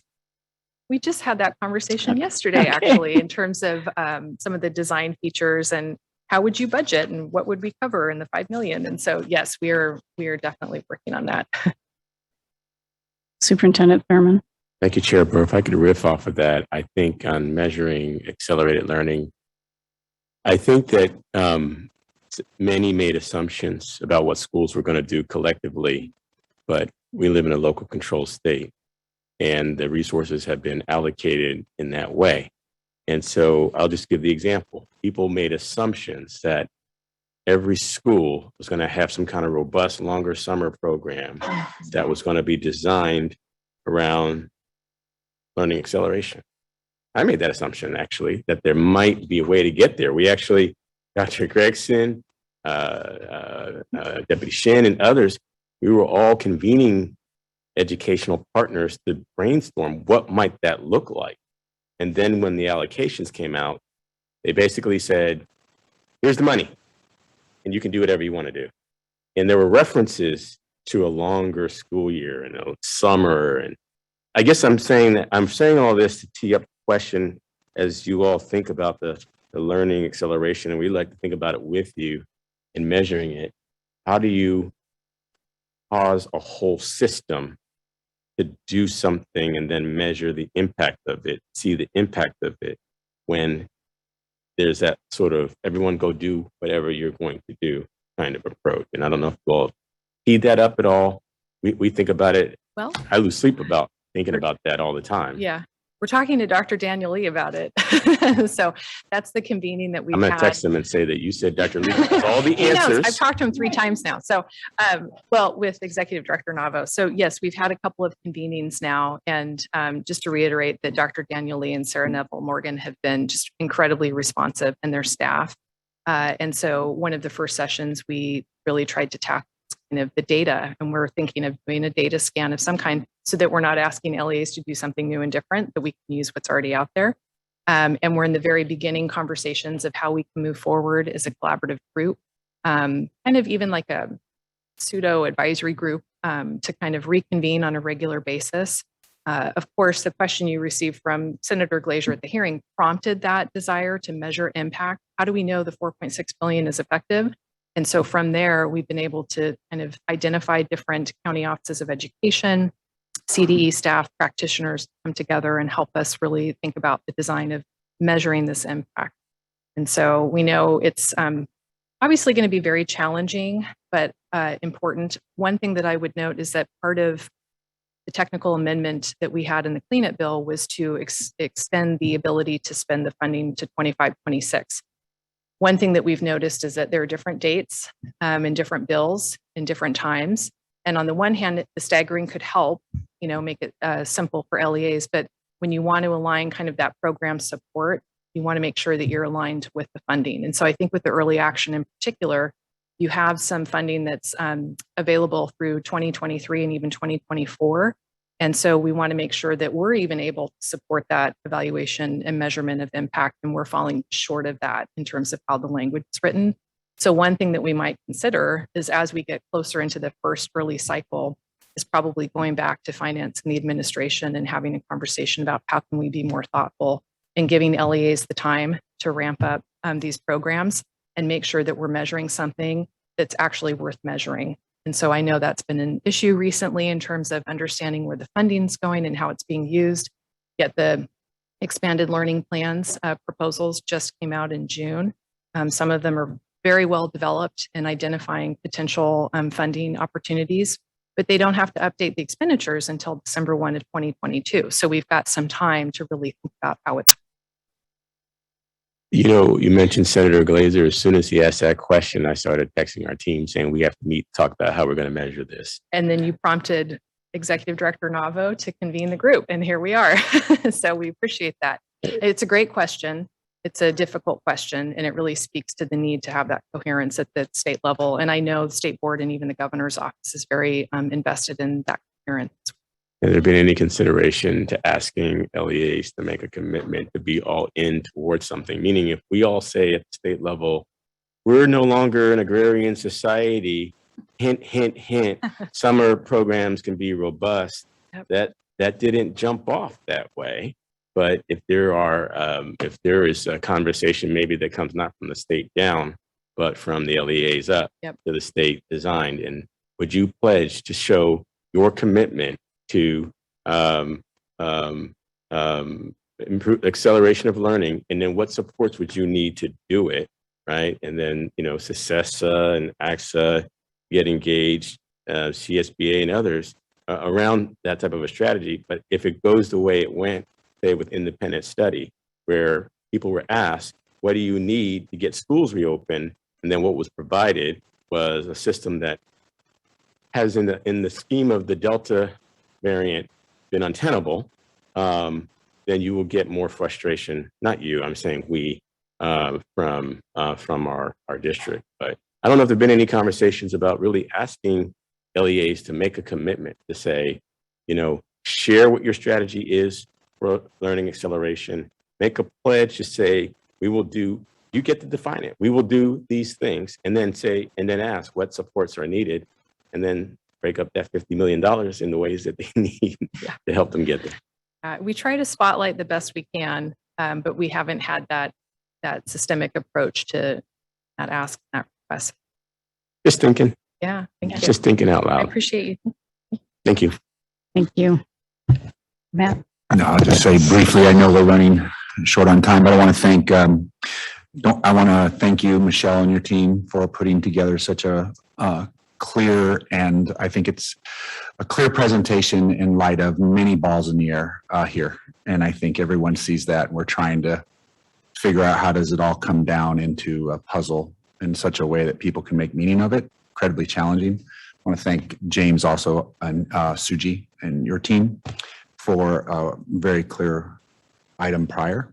And I kind of measure myself on how many times I have to speak to clarify and make connections, and I'm staying pretty quiet, and it's very clear. So you guys are doing doesn't help. So yeah, it's very It was very clear. I appreciate it. Thank you. I appreciate it. Thank you. Thank you. Thank you. Thanks, Michelle. Really appreciate Public it. comment? Thank you. Is there any public comment on this item? No public comment. Thank you. Item 6. Our friends at Marin County Office, Ish Riaru, is you presenting? Okey-dokey. Good morning. Good morning. Can you hear me all right? Madam Chair, members of the board, Executive Director Navo, Ish Riaru, CCEE Liaison for Marin County Office of Education. Nice to see you all. I am here on behalf of Mary Jane Burke, Marin County Office of Education Superintendent. I'm thrilled to be here with Tarina Mares, Senior Deputy Superintendent for Marin County Office of Education. I'll be speaking to item 6 on the budget, and I actually get to start with appreciation to Dr. Magyar, because everything that she just outlined makes it a lot easier to talk about budgetary issues and puts a lot of these budgetary issues in context. I'll keep my comment brief, but welcome your comments and questions as I wrap up. So with regard to item 6 on the CCEE 21-22 budget, it's an action item which asks the board to affirm that the California Collaborative for Educational Excellence's 21-22 budget expenditures are consistent with the program and policy direction of the board. Our report that you have before you provides an overview of a number of the key details. And again, I'll just highlight a handful of those. The first is that on October 1st, 2021, the Department of Finance approved CCEE's 21-22 budget as reflected in the budget expenditure overview. The budget is presented in narrative form, commenting on, again, a number of the things that Dr. Magyar pointed out. And ultimately, this narrative is outlining expenditures relative to the CCEE's role to advise and assist school districts, county superintendent schools, charter schools in achieving their goals set forth in the local control and accountability plan, and in facilitating continuous improvement. And as I was hearing Executive Director Navo's points earlier today, I was reminded of Executive Director Navo, the point you're making about both hands. And the CCEE receives an annual appropriation in support of its core purpose, including work around the state system of support, which I think is that first hand you were talking about, is this commitment, this ongoing work around the state system, and there are a variety of other areas. Dr. Magyar's report, again, touched on trailer bill language. The budget narrative that we've offered up to you reflects trailer bill items as they're represented in the CCEE's budget. It covers a number of these programs: California School Leadership Academies, or CSLA, the Community Engagement Initiative, and the work that CCEE has been doing in that area for years now. AB 130's evidence-based professional education for educators that supports learning acceleration in the areas of mathematics, literacy, and language development. Dr. Magyar talked about the work that Dr. Gregson is doing in this area. We feel fortunate to have been able to collaborate with her in the development of the RFP that's going to roll out on or before December 1. AB 130's open resources and professional learning evaluation, AB 86 around school opening supports, and so on. You'll notice in the report itself that we call out in the appropriations, the expenditures, again, along with the description. And with that, I'll hold it there and just say, if you have any comments at all or any questions of me, I'm happy to address those. Okay, thank you. Any questions or comments about the budget? Okay. I too appreciate the combination of your presentation along with Michelle for the trailer bill. And just to remind people, this is an action item. This is a little different than what we've done in the past because of we changed statutorily kind of the relationship with too far away. We've changed a little bit of the relationship between what the administrative agent is able to do on our behalf. So we're asked to affirm that the 2021 budget is consistent with the program and policy direction of the board as presented by the Marin County Office of Education. So I'm going to ask for a motion on that in just a minute. But first, I'm going to ask if there's public comment on this item.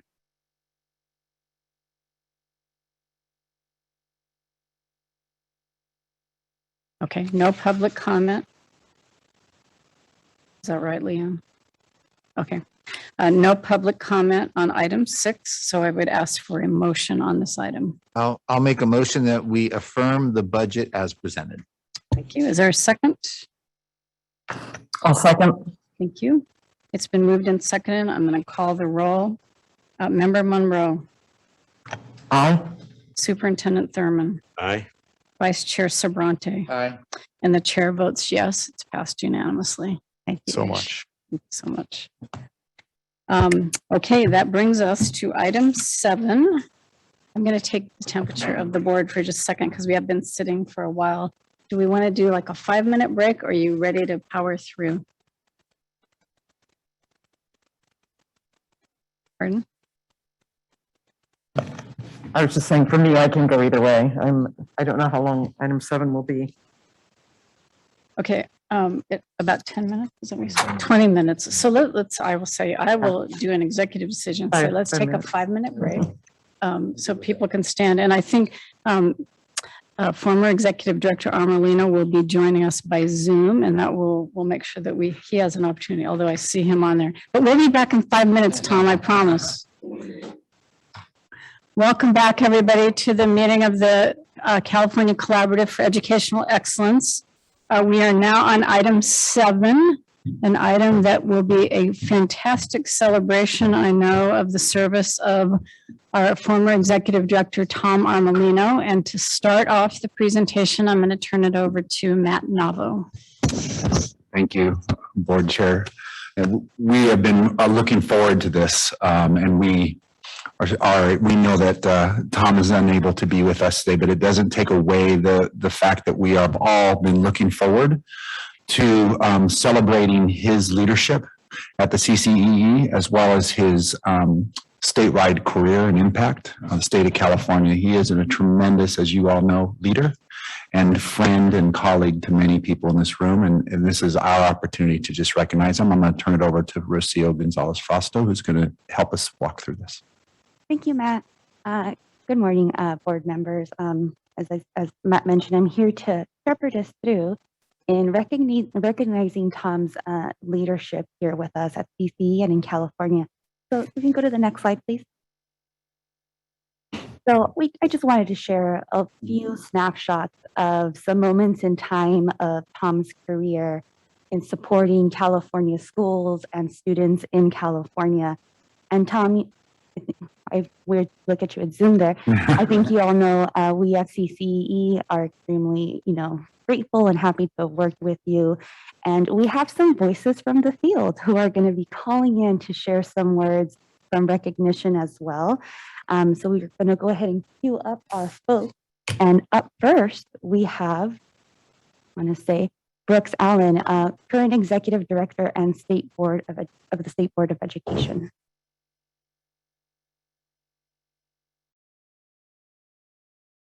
Hi, can you hear me? Yes, we can hear you. We can hear you. Great. Sorry, it's very odd to be looking at Zoom and participating over phone.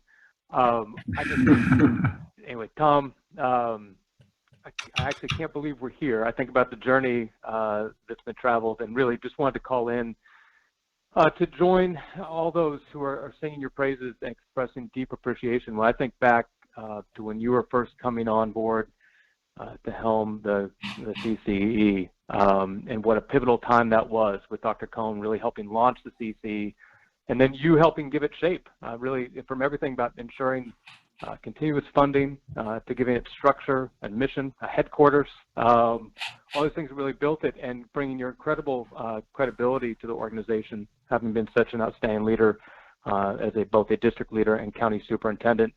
And then to watch, frankly, you having to go from the pivot to how you change and invigorate the CCE to then navigating the pandemic and really doing such an incredible job to bring even more renown and more respect and more credibility to the CCE during that critically important time. And to see how folks rallied across the state to your vision and to the leadership you provided, it was an incredible pleasure to be there kind of on the front row watching that, and I'm incredibly excited to see what you do next. You look way too good to be retiring. I just got to say, Tom. I look forward to hearing about your new adventures, grabbing the guitar, and what I know will be continue to contribute to improving lives of students across California. And really just wish you all the best. Congratulations.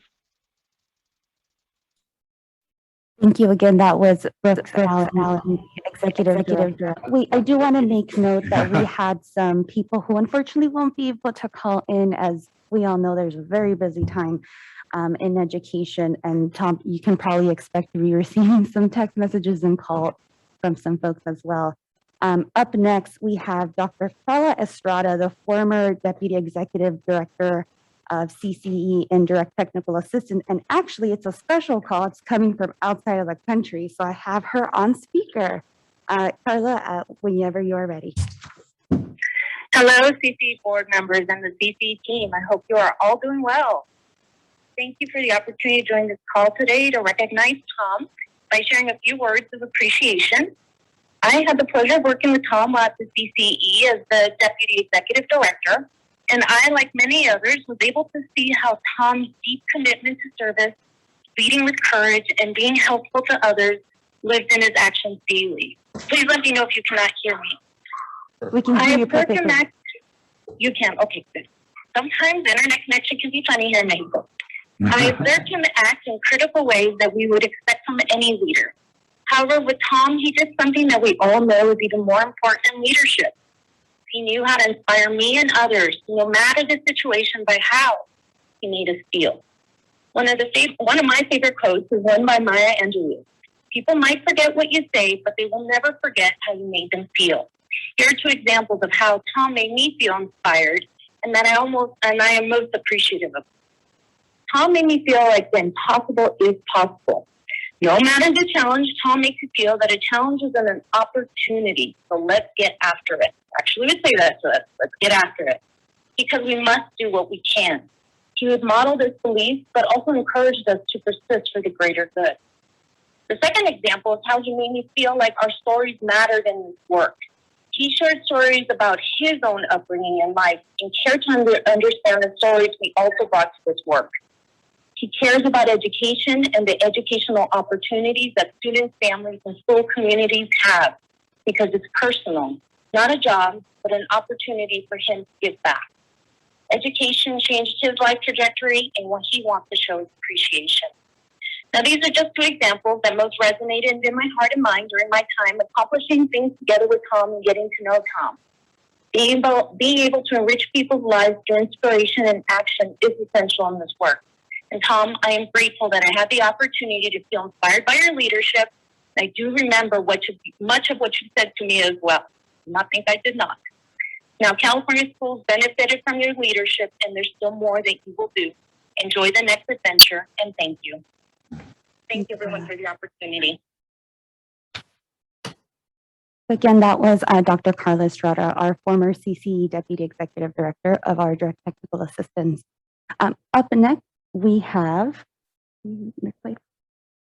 Okay, we actually have a special video from Dr. Judy Flores, Superintendent of Shasta County Office of Education.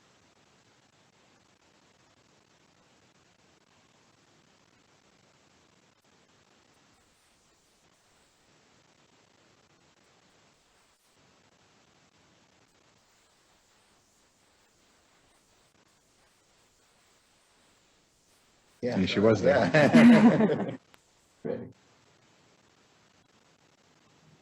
Hi, I'm Judy Flores, Shasta County Superintendent of Schools. I first met Tom when he was the assistant principal at Parsons Junior High in 1994 and was in charge of discipline. Our superintendent at the time was Dr. Lee Jenkins, and he had us work to develop a system for tracking disciplinary referrals that would lead to actionable data. We analyzed data weekly and were able to intervene early based on the trends that we saw. This was a powerful way for us to be introduced to how much having regular data could change outcomes on a weekly basis. This focus on data became an integral part of our work moving forward together. I had the opportunity to work with Tom in the Enterprise Elementary School District from that point until 2006, when he became the Shasta County Superintendent of Schools. As he moved from assistant principal to principal, to assistant superintendent to superintendent within the Enterprise School District, there were many things I came to value and appreciate about Tom. He was an advocate for continuous improvement.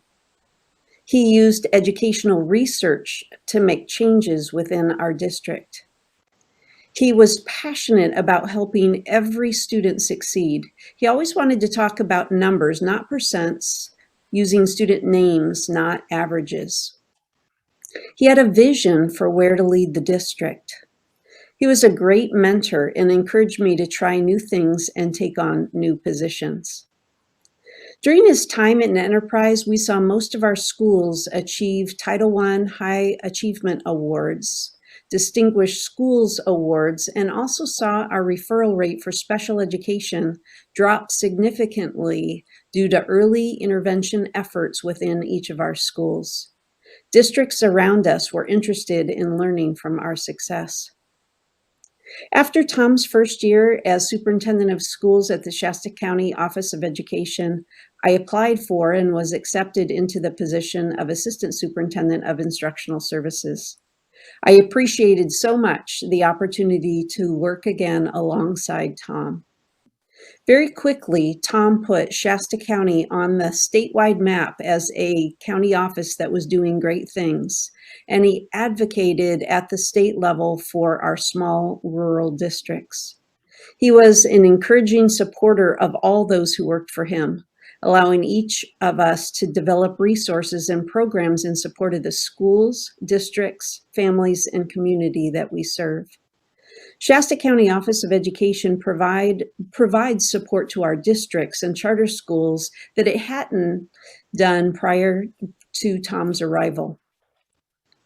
As Tom was transitioning from SCOE, I asked our employees if they would like to be part of an appreciative interview process. Over 70 of our SCOE family joined. Through this process, we found out many things, including what they appreciated and valued about what Tom had built during his 11 years as county superintendent. There were several themes that emerged. As an organization, Tom instilled a pursuit of excellence and a commitment to quality. Tom regularly shared SCOE's why, helping each one to understand that we are here to serve and support. Tom developed leaders that inspire and support those who work with them. Tom made sure leaders understood that it's all about relationships and that we are a team.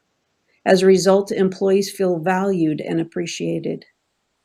From a personal perspective, I really appreciated the more than 25 years that I had an opportunity to work with Tom.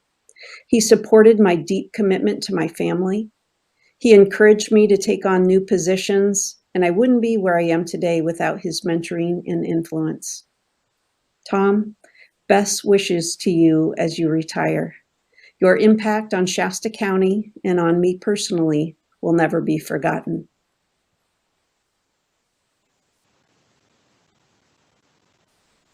So at this time, that concludes our call-in speakers and our video speakers. As I mentioned earlier, a few folks weren't able to call in as they originally intended. As superintendents, they're very, very busy at this time. I think we can all understand. But Tom, I'm sure your phone is probably receiving some messages from those folks right now as we speak. So if we can put the slide back up.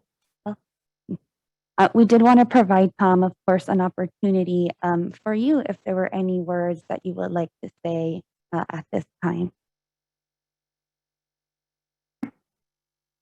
I'm going to conclude, if that's okay, at the end of your comments, but anybody who would like to say a few words on behalf of Tom, I'd like to provide you that opportunity now. Okay. Well, hi, Tom. This is, a really great opportunity to be able to acknowledge you, although full disclosure, no, this is not the last we'll be hearing from you by any stretch. But I remember when I first became a county superintendent, I think my first meeting was in maybe San Francisco, or close to my first meeting. And something that you quickly learn when you become a county superintendent, you learn it from other superintendents, and you learn also just by watching how folks interact and how meetings flow and who talks to whom, is that the size of your county office doesn't necessarily determine the voice you have and the influence you have. And it quickly became clear, first by observation and then second by communication, that you were someone to watch and listen to in terms of your perspective and your input into the organization of county superintendents. And I think Judy Flores spoke to it well when she said, under your leadership, Shasta County really, you put Shasta on the map, which is not something you might ordinarily expect. I think it really is a testament to your leadership and your passion and your commitment to not only serving your community and those within your sphere of influence, but for you to take what you know and share it with others. So I think you did that as you went on to AXA for sure, and then eventually to CCEE. And CCEE is really well positioned to move into its next phase because of your leadership. So really appreciate what you've done and also appreciate you as a colleague. So I wish you well, and I'll see you soon.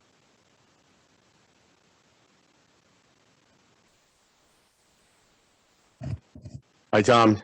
Tony Thurman here. Good to see you there. Looking good in person and with your Oscar award in your hand. And the award goes to, congratulations on your retirement.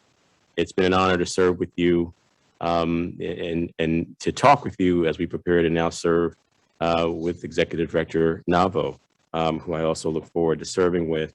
Thank you for all your work to address system changes, to expand the systems of support and continuous improvement.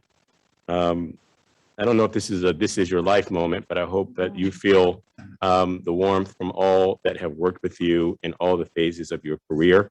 And I'm honored that I've had the opportunity to serve with you in your time at CCEE. I'll leave you with this. Having heard your driving force to make sure that we recognize students by name is something that is deeply impactful, moving, and personally important to me. I think if we create a system where we know students by name, no student falls through the crack. Every student will get the opportunity to benefit from what many of us in this room have had, a chance to have a life-changing moment because we were able to receive an education by loving educators who pour into us to help us be the best that we can be. But thank you for leading in a system way, but recognizing that a system is only as good as the people who are in it, and especially our students. Congratulations to you, and we'll continue to be in. Thank you. Tim. Yeah, Tom, congratulations and thank you. Thank you for a life of public service, a life as an educator in a variety of different roles. I, of course, had the opportunity to work with you in your final few years with CCEE. And I think the analogy was made, where it was said, Dr. Cohn birthed the organization, but I think you really taking it and forming it and giving it a foundation for the future. I mean, I think those involved who benefit from the work of CCEE, both now and for years to come, owe a debt of gratitude for that foundation, for that strategic thought, leadership, that you've created, bringing in such a talented staff, carrying on the initiative, serving students so well. And I know you have a heart for students. The students were always at the forefront of your mind, always at the forefront of the work.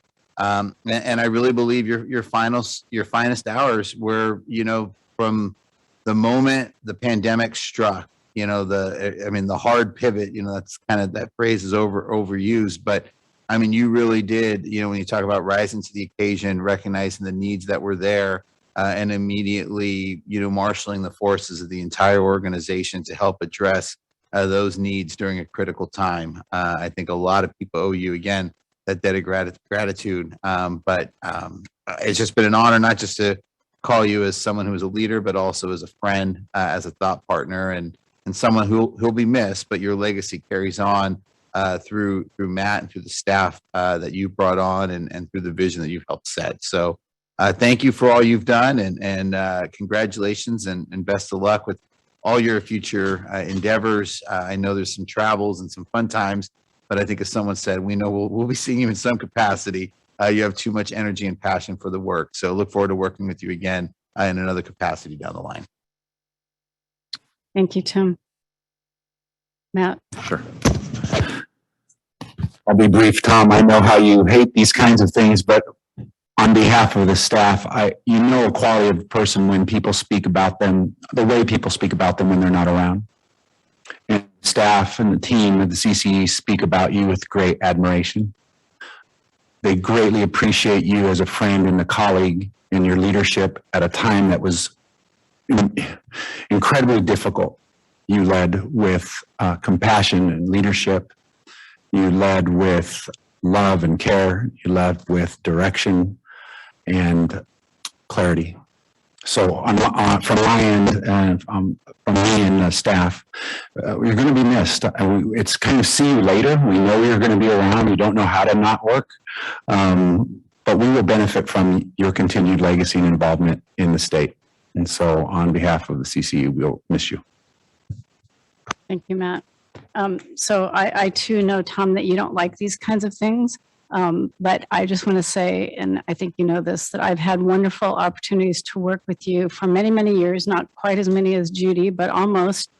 I always appreciated your advice and support in my roles with the county superintendents. When we had the opportunity to work again collaboratively on CCE, I was absolutely thrilled. I will just say, underscore what Matt said about how people talk about you behind your back, which is always very positive and very respectful and appreciative, and that's the way I feel. I know I will get to see you in the future, and I cannot wait to see you on the golf course. But as a way to close, I want to give you your true Oscar, as Superintendent Thurman said, and this is just a little appreciation from the board. I'm going to read it since you're not here. It says, in appreciation of Thomas Armolino, the CCE board is deeply grateful for your insightful and compassionate leadership. We salute your unwavering commitment to providing equitable learning opportunities for educators and students. Your contribution to improving California public schools is unsurpassed. Congratulations on your well-earned retirement. And we'll make sure that you get this.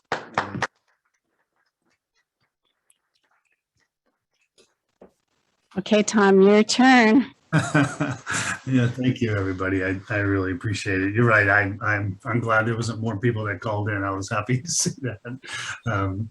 It is awkward. I mentioned this to the staff yesterday. Our job as leaders is to recognize others. So when you're recognized, it's just not something we're used to, and it's not what we live for, right? We live to kind of see.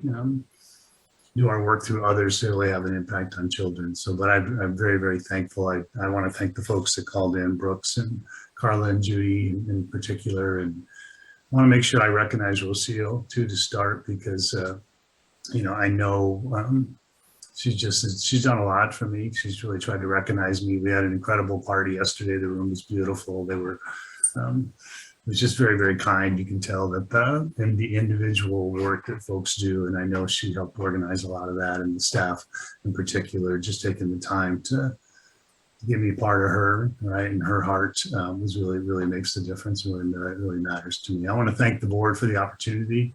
I was really excited to do this work. I shared with the staff yesterday. I've applied I've applied for one position twice in my last, I think, over 25 years, and it was the CCE. Both when I was a finalist with Carl, and then I was going to retire and go off and work with AXA and the National Association, and then the opportunity came around again, and I had the opportunity again. I was so fortunate to be chosen to serve in this position. It was a real honor to me, really a nice way to be able to end my career as well. And so I'm really appreciative of the board and all your support that you've given me, in particular Sue and Tim. They were on the board, when they made that decision too. And so I really do appreciate that. And the other board members, your comments are really appreciated. It's really, I've told folks, this is not your average board, right? This is not your average board. This is a board that really has an impact on folks across the state.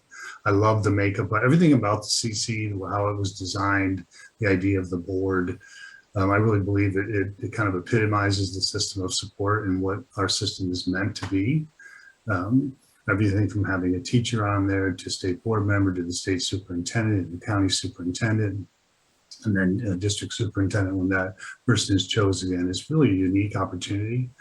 I've always seen my board as a partner in the work and somebody who really is able to give feedback, direction, and really kind of roll our sleeves up together and get it done. So I really want to thank you for that opportunity. It's really been a pleasure to serve with you. As we always know, you're only as good as the folks you surround yourself with. I was very fortunate to come in and work with Carl's staff, the folks that he had hired. He did a beautiful job. I was really just pleased to be able to, some of them are still here, right? And have been able to come alongside me for that time. And anything that we were able to do in these last few years is really due to their efforts. During the pandemic, it didn't take much, right? In order to be able to make those shifts. Really, a lot of that was because of the work that had been done prior. The work that Carl had done, the work that we have learned from prior, the relationships, the partnerships that we had developed. We were able to pivot quickly because of all of that work that had already been done. And a lot of it was due to their efforts and work that they had done prior to me even getting here. So I couldn't be more thankful to them. Matt has an incredible team of folks that I've had some opportunity to bring on. We have some new folks that are coming to the work, a really unique opportunity. I'm excited to see where it goes forward. So I really want to appreciate the staff and thank them for all of their efforts in particular. I also want to thank Mary Jane and her team. That was an easy thing for me. Mary Jane's been a friend for a long time, somebody I've always admired, and I've known Tarina and got to work with that team. So that was a real blessing to me. I got to work with Sue and come alongside the folks on the board and work with the CCEE, but then knowing that our administrative agent was Mary Jane and her team was really, really a blessing for me. I really appreciate that opportunity to continue to learn with them and all their support that they've given to us. They're that can-do attitude that's always like, what do we need to do? This is unique work, right? We're all trying to figure it out as we go, and they've been willing all along the way to be able to do whatever it takes. And so I'm really appreciative of them for that. I wanted to thank Brooks in particular, and I want to thank Karen Staff Walters, both in those positions that Sue once served in. They've been real partners to the CCE, somebody I've really relied on and counted on. Brooks in particular, when we came on board, I really saw him as a partner. We did a lot of brainstorming, doing a lot of thinking, got a lot of feedback from him, and he and Sue in particular were the ones to introduce me to a lot of the folks. Went to the Department of Finance and CTA and a variety of folks in Sacramento. Although I had some ties there, I didn't have near those kind of ties, and we were, because of them, we were invited in, and folks kind of opened the door to me and our staff and our folks and really embraced us. And so I really appreciate him in particular, and Karen and all the efforts that she's done. Excited that she's in her new role, and county offices have been great to work with, the district folks and Axe and all those other folks in particular, and really appreciated working with the staff at the CDE. They've always been really easy to work with. They're just really good, hardworking folks, really, who are willing to, at the ground level, really get it done and really get the work done. And so I really appreciate that opportunity. It's really been a pleasure. And I do have a few little things in the mix in the future here, but there are things that I want to do, right, that as I go forward that are, really working with leaders and really trying to have an impact on kids. I'm trying to do some volunteering at the local level and get to work with children again, is my hope. And work on that golf game a little bit, Sue, and maybe find the guitar playing a little bit too. So thank you, everybody. I really appreciate it. I'm sorry I couldn't be there with you today, but I'm honored to be honored by all of you. Thank you, Tom. Really appreciate your remarks and all of your work. And before we move on, is there any public comment?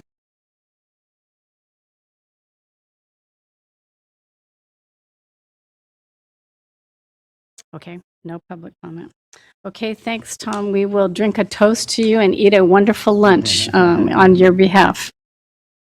Moving to item 8, this is our last item, general public comment. This is public comment is invited on any matter not included on the printed agenda. Do we have general public comment, Leanne? Okay, no general public comment. That concludes our business for today. Prior to adjournment, I will just announce that our next board meeting will be Thursday, December 2nd, and it will be a virtual meeting. I'm sorry, one thing, just on, and I don't know if this needs to be agendized for the next time or not, but looking at the board calendar, June 2nd, 2022 is our graduation day, and I facilitate that ceremony and the rehearsal. So I don't know if we can have another date looked at for the June meeting, or maybe just brought back next. We'll be happy to do that, and we'll bring back an updated calendar. Okay, without further ado, I adjourn the meeting of the California Collaborative for Educational Excellence. Thank you, everyone.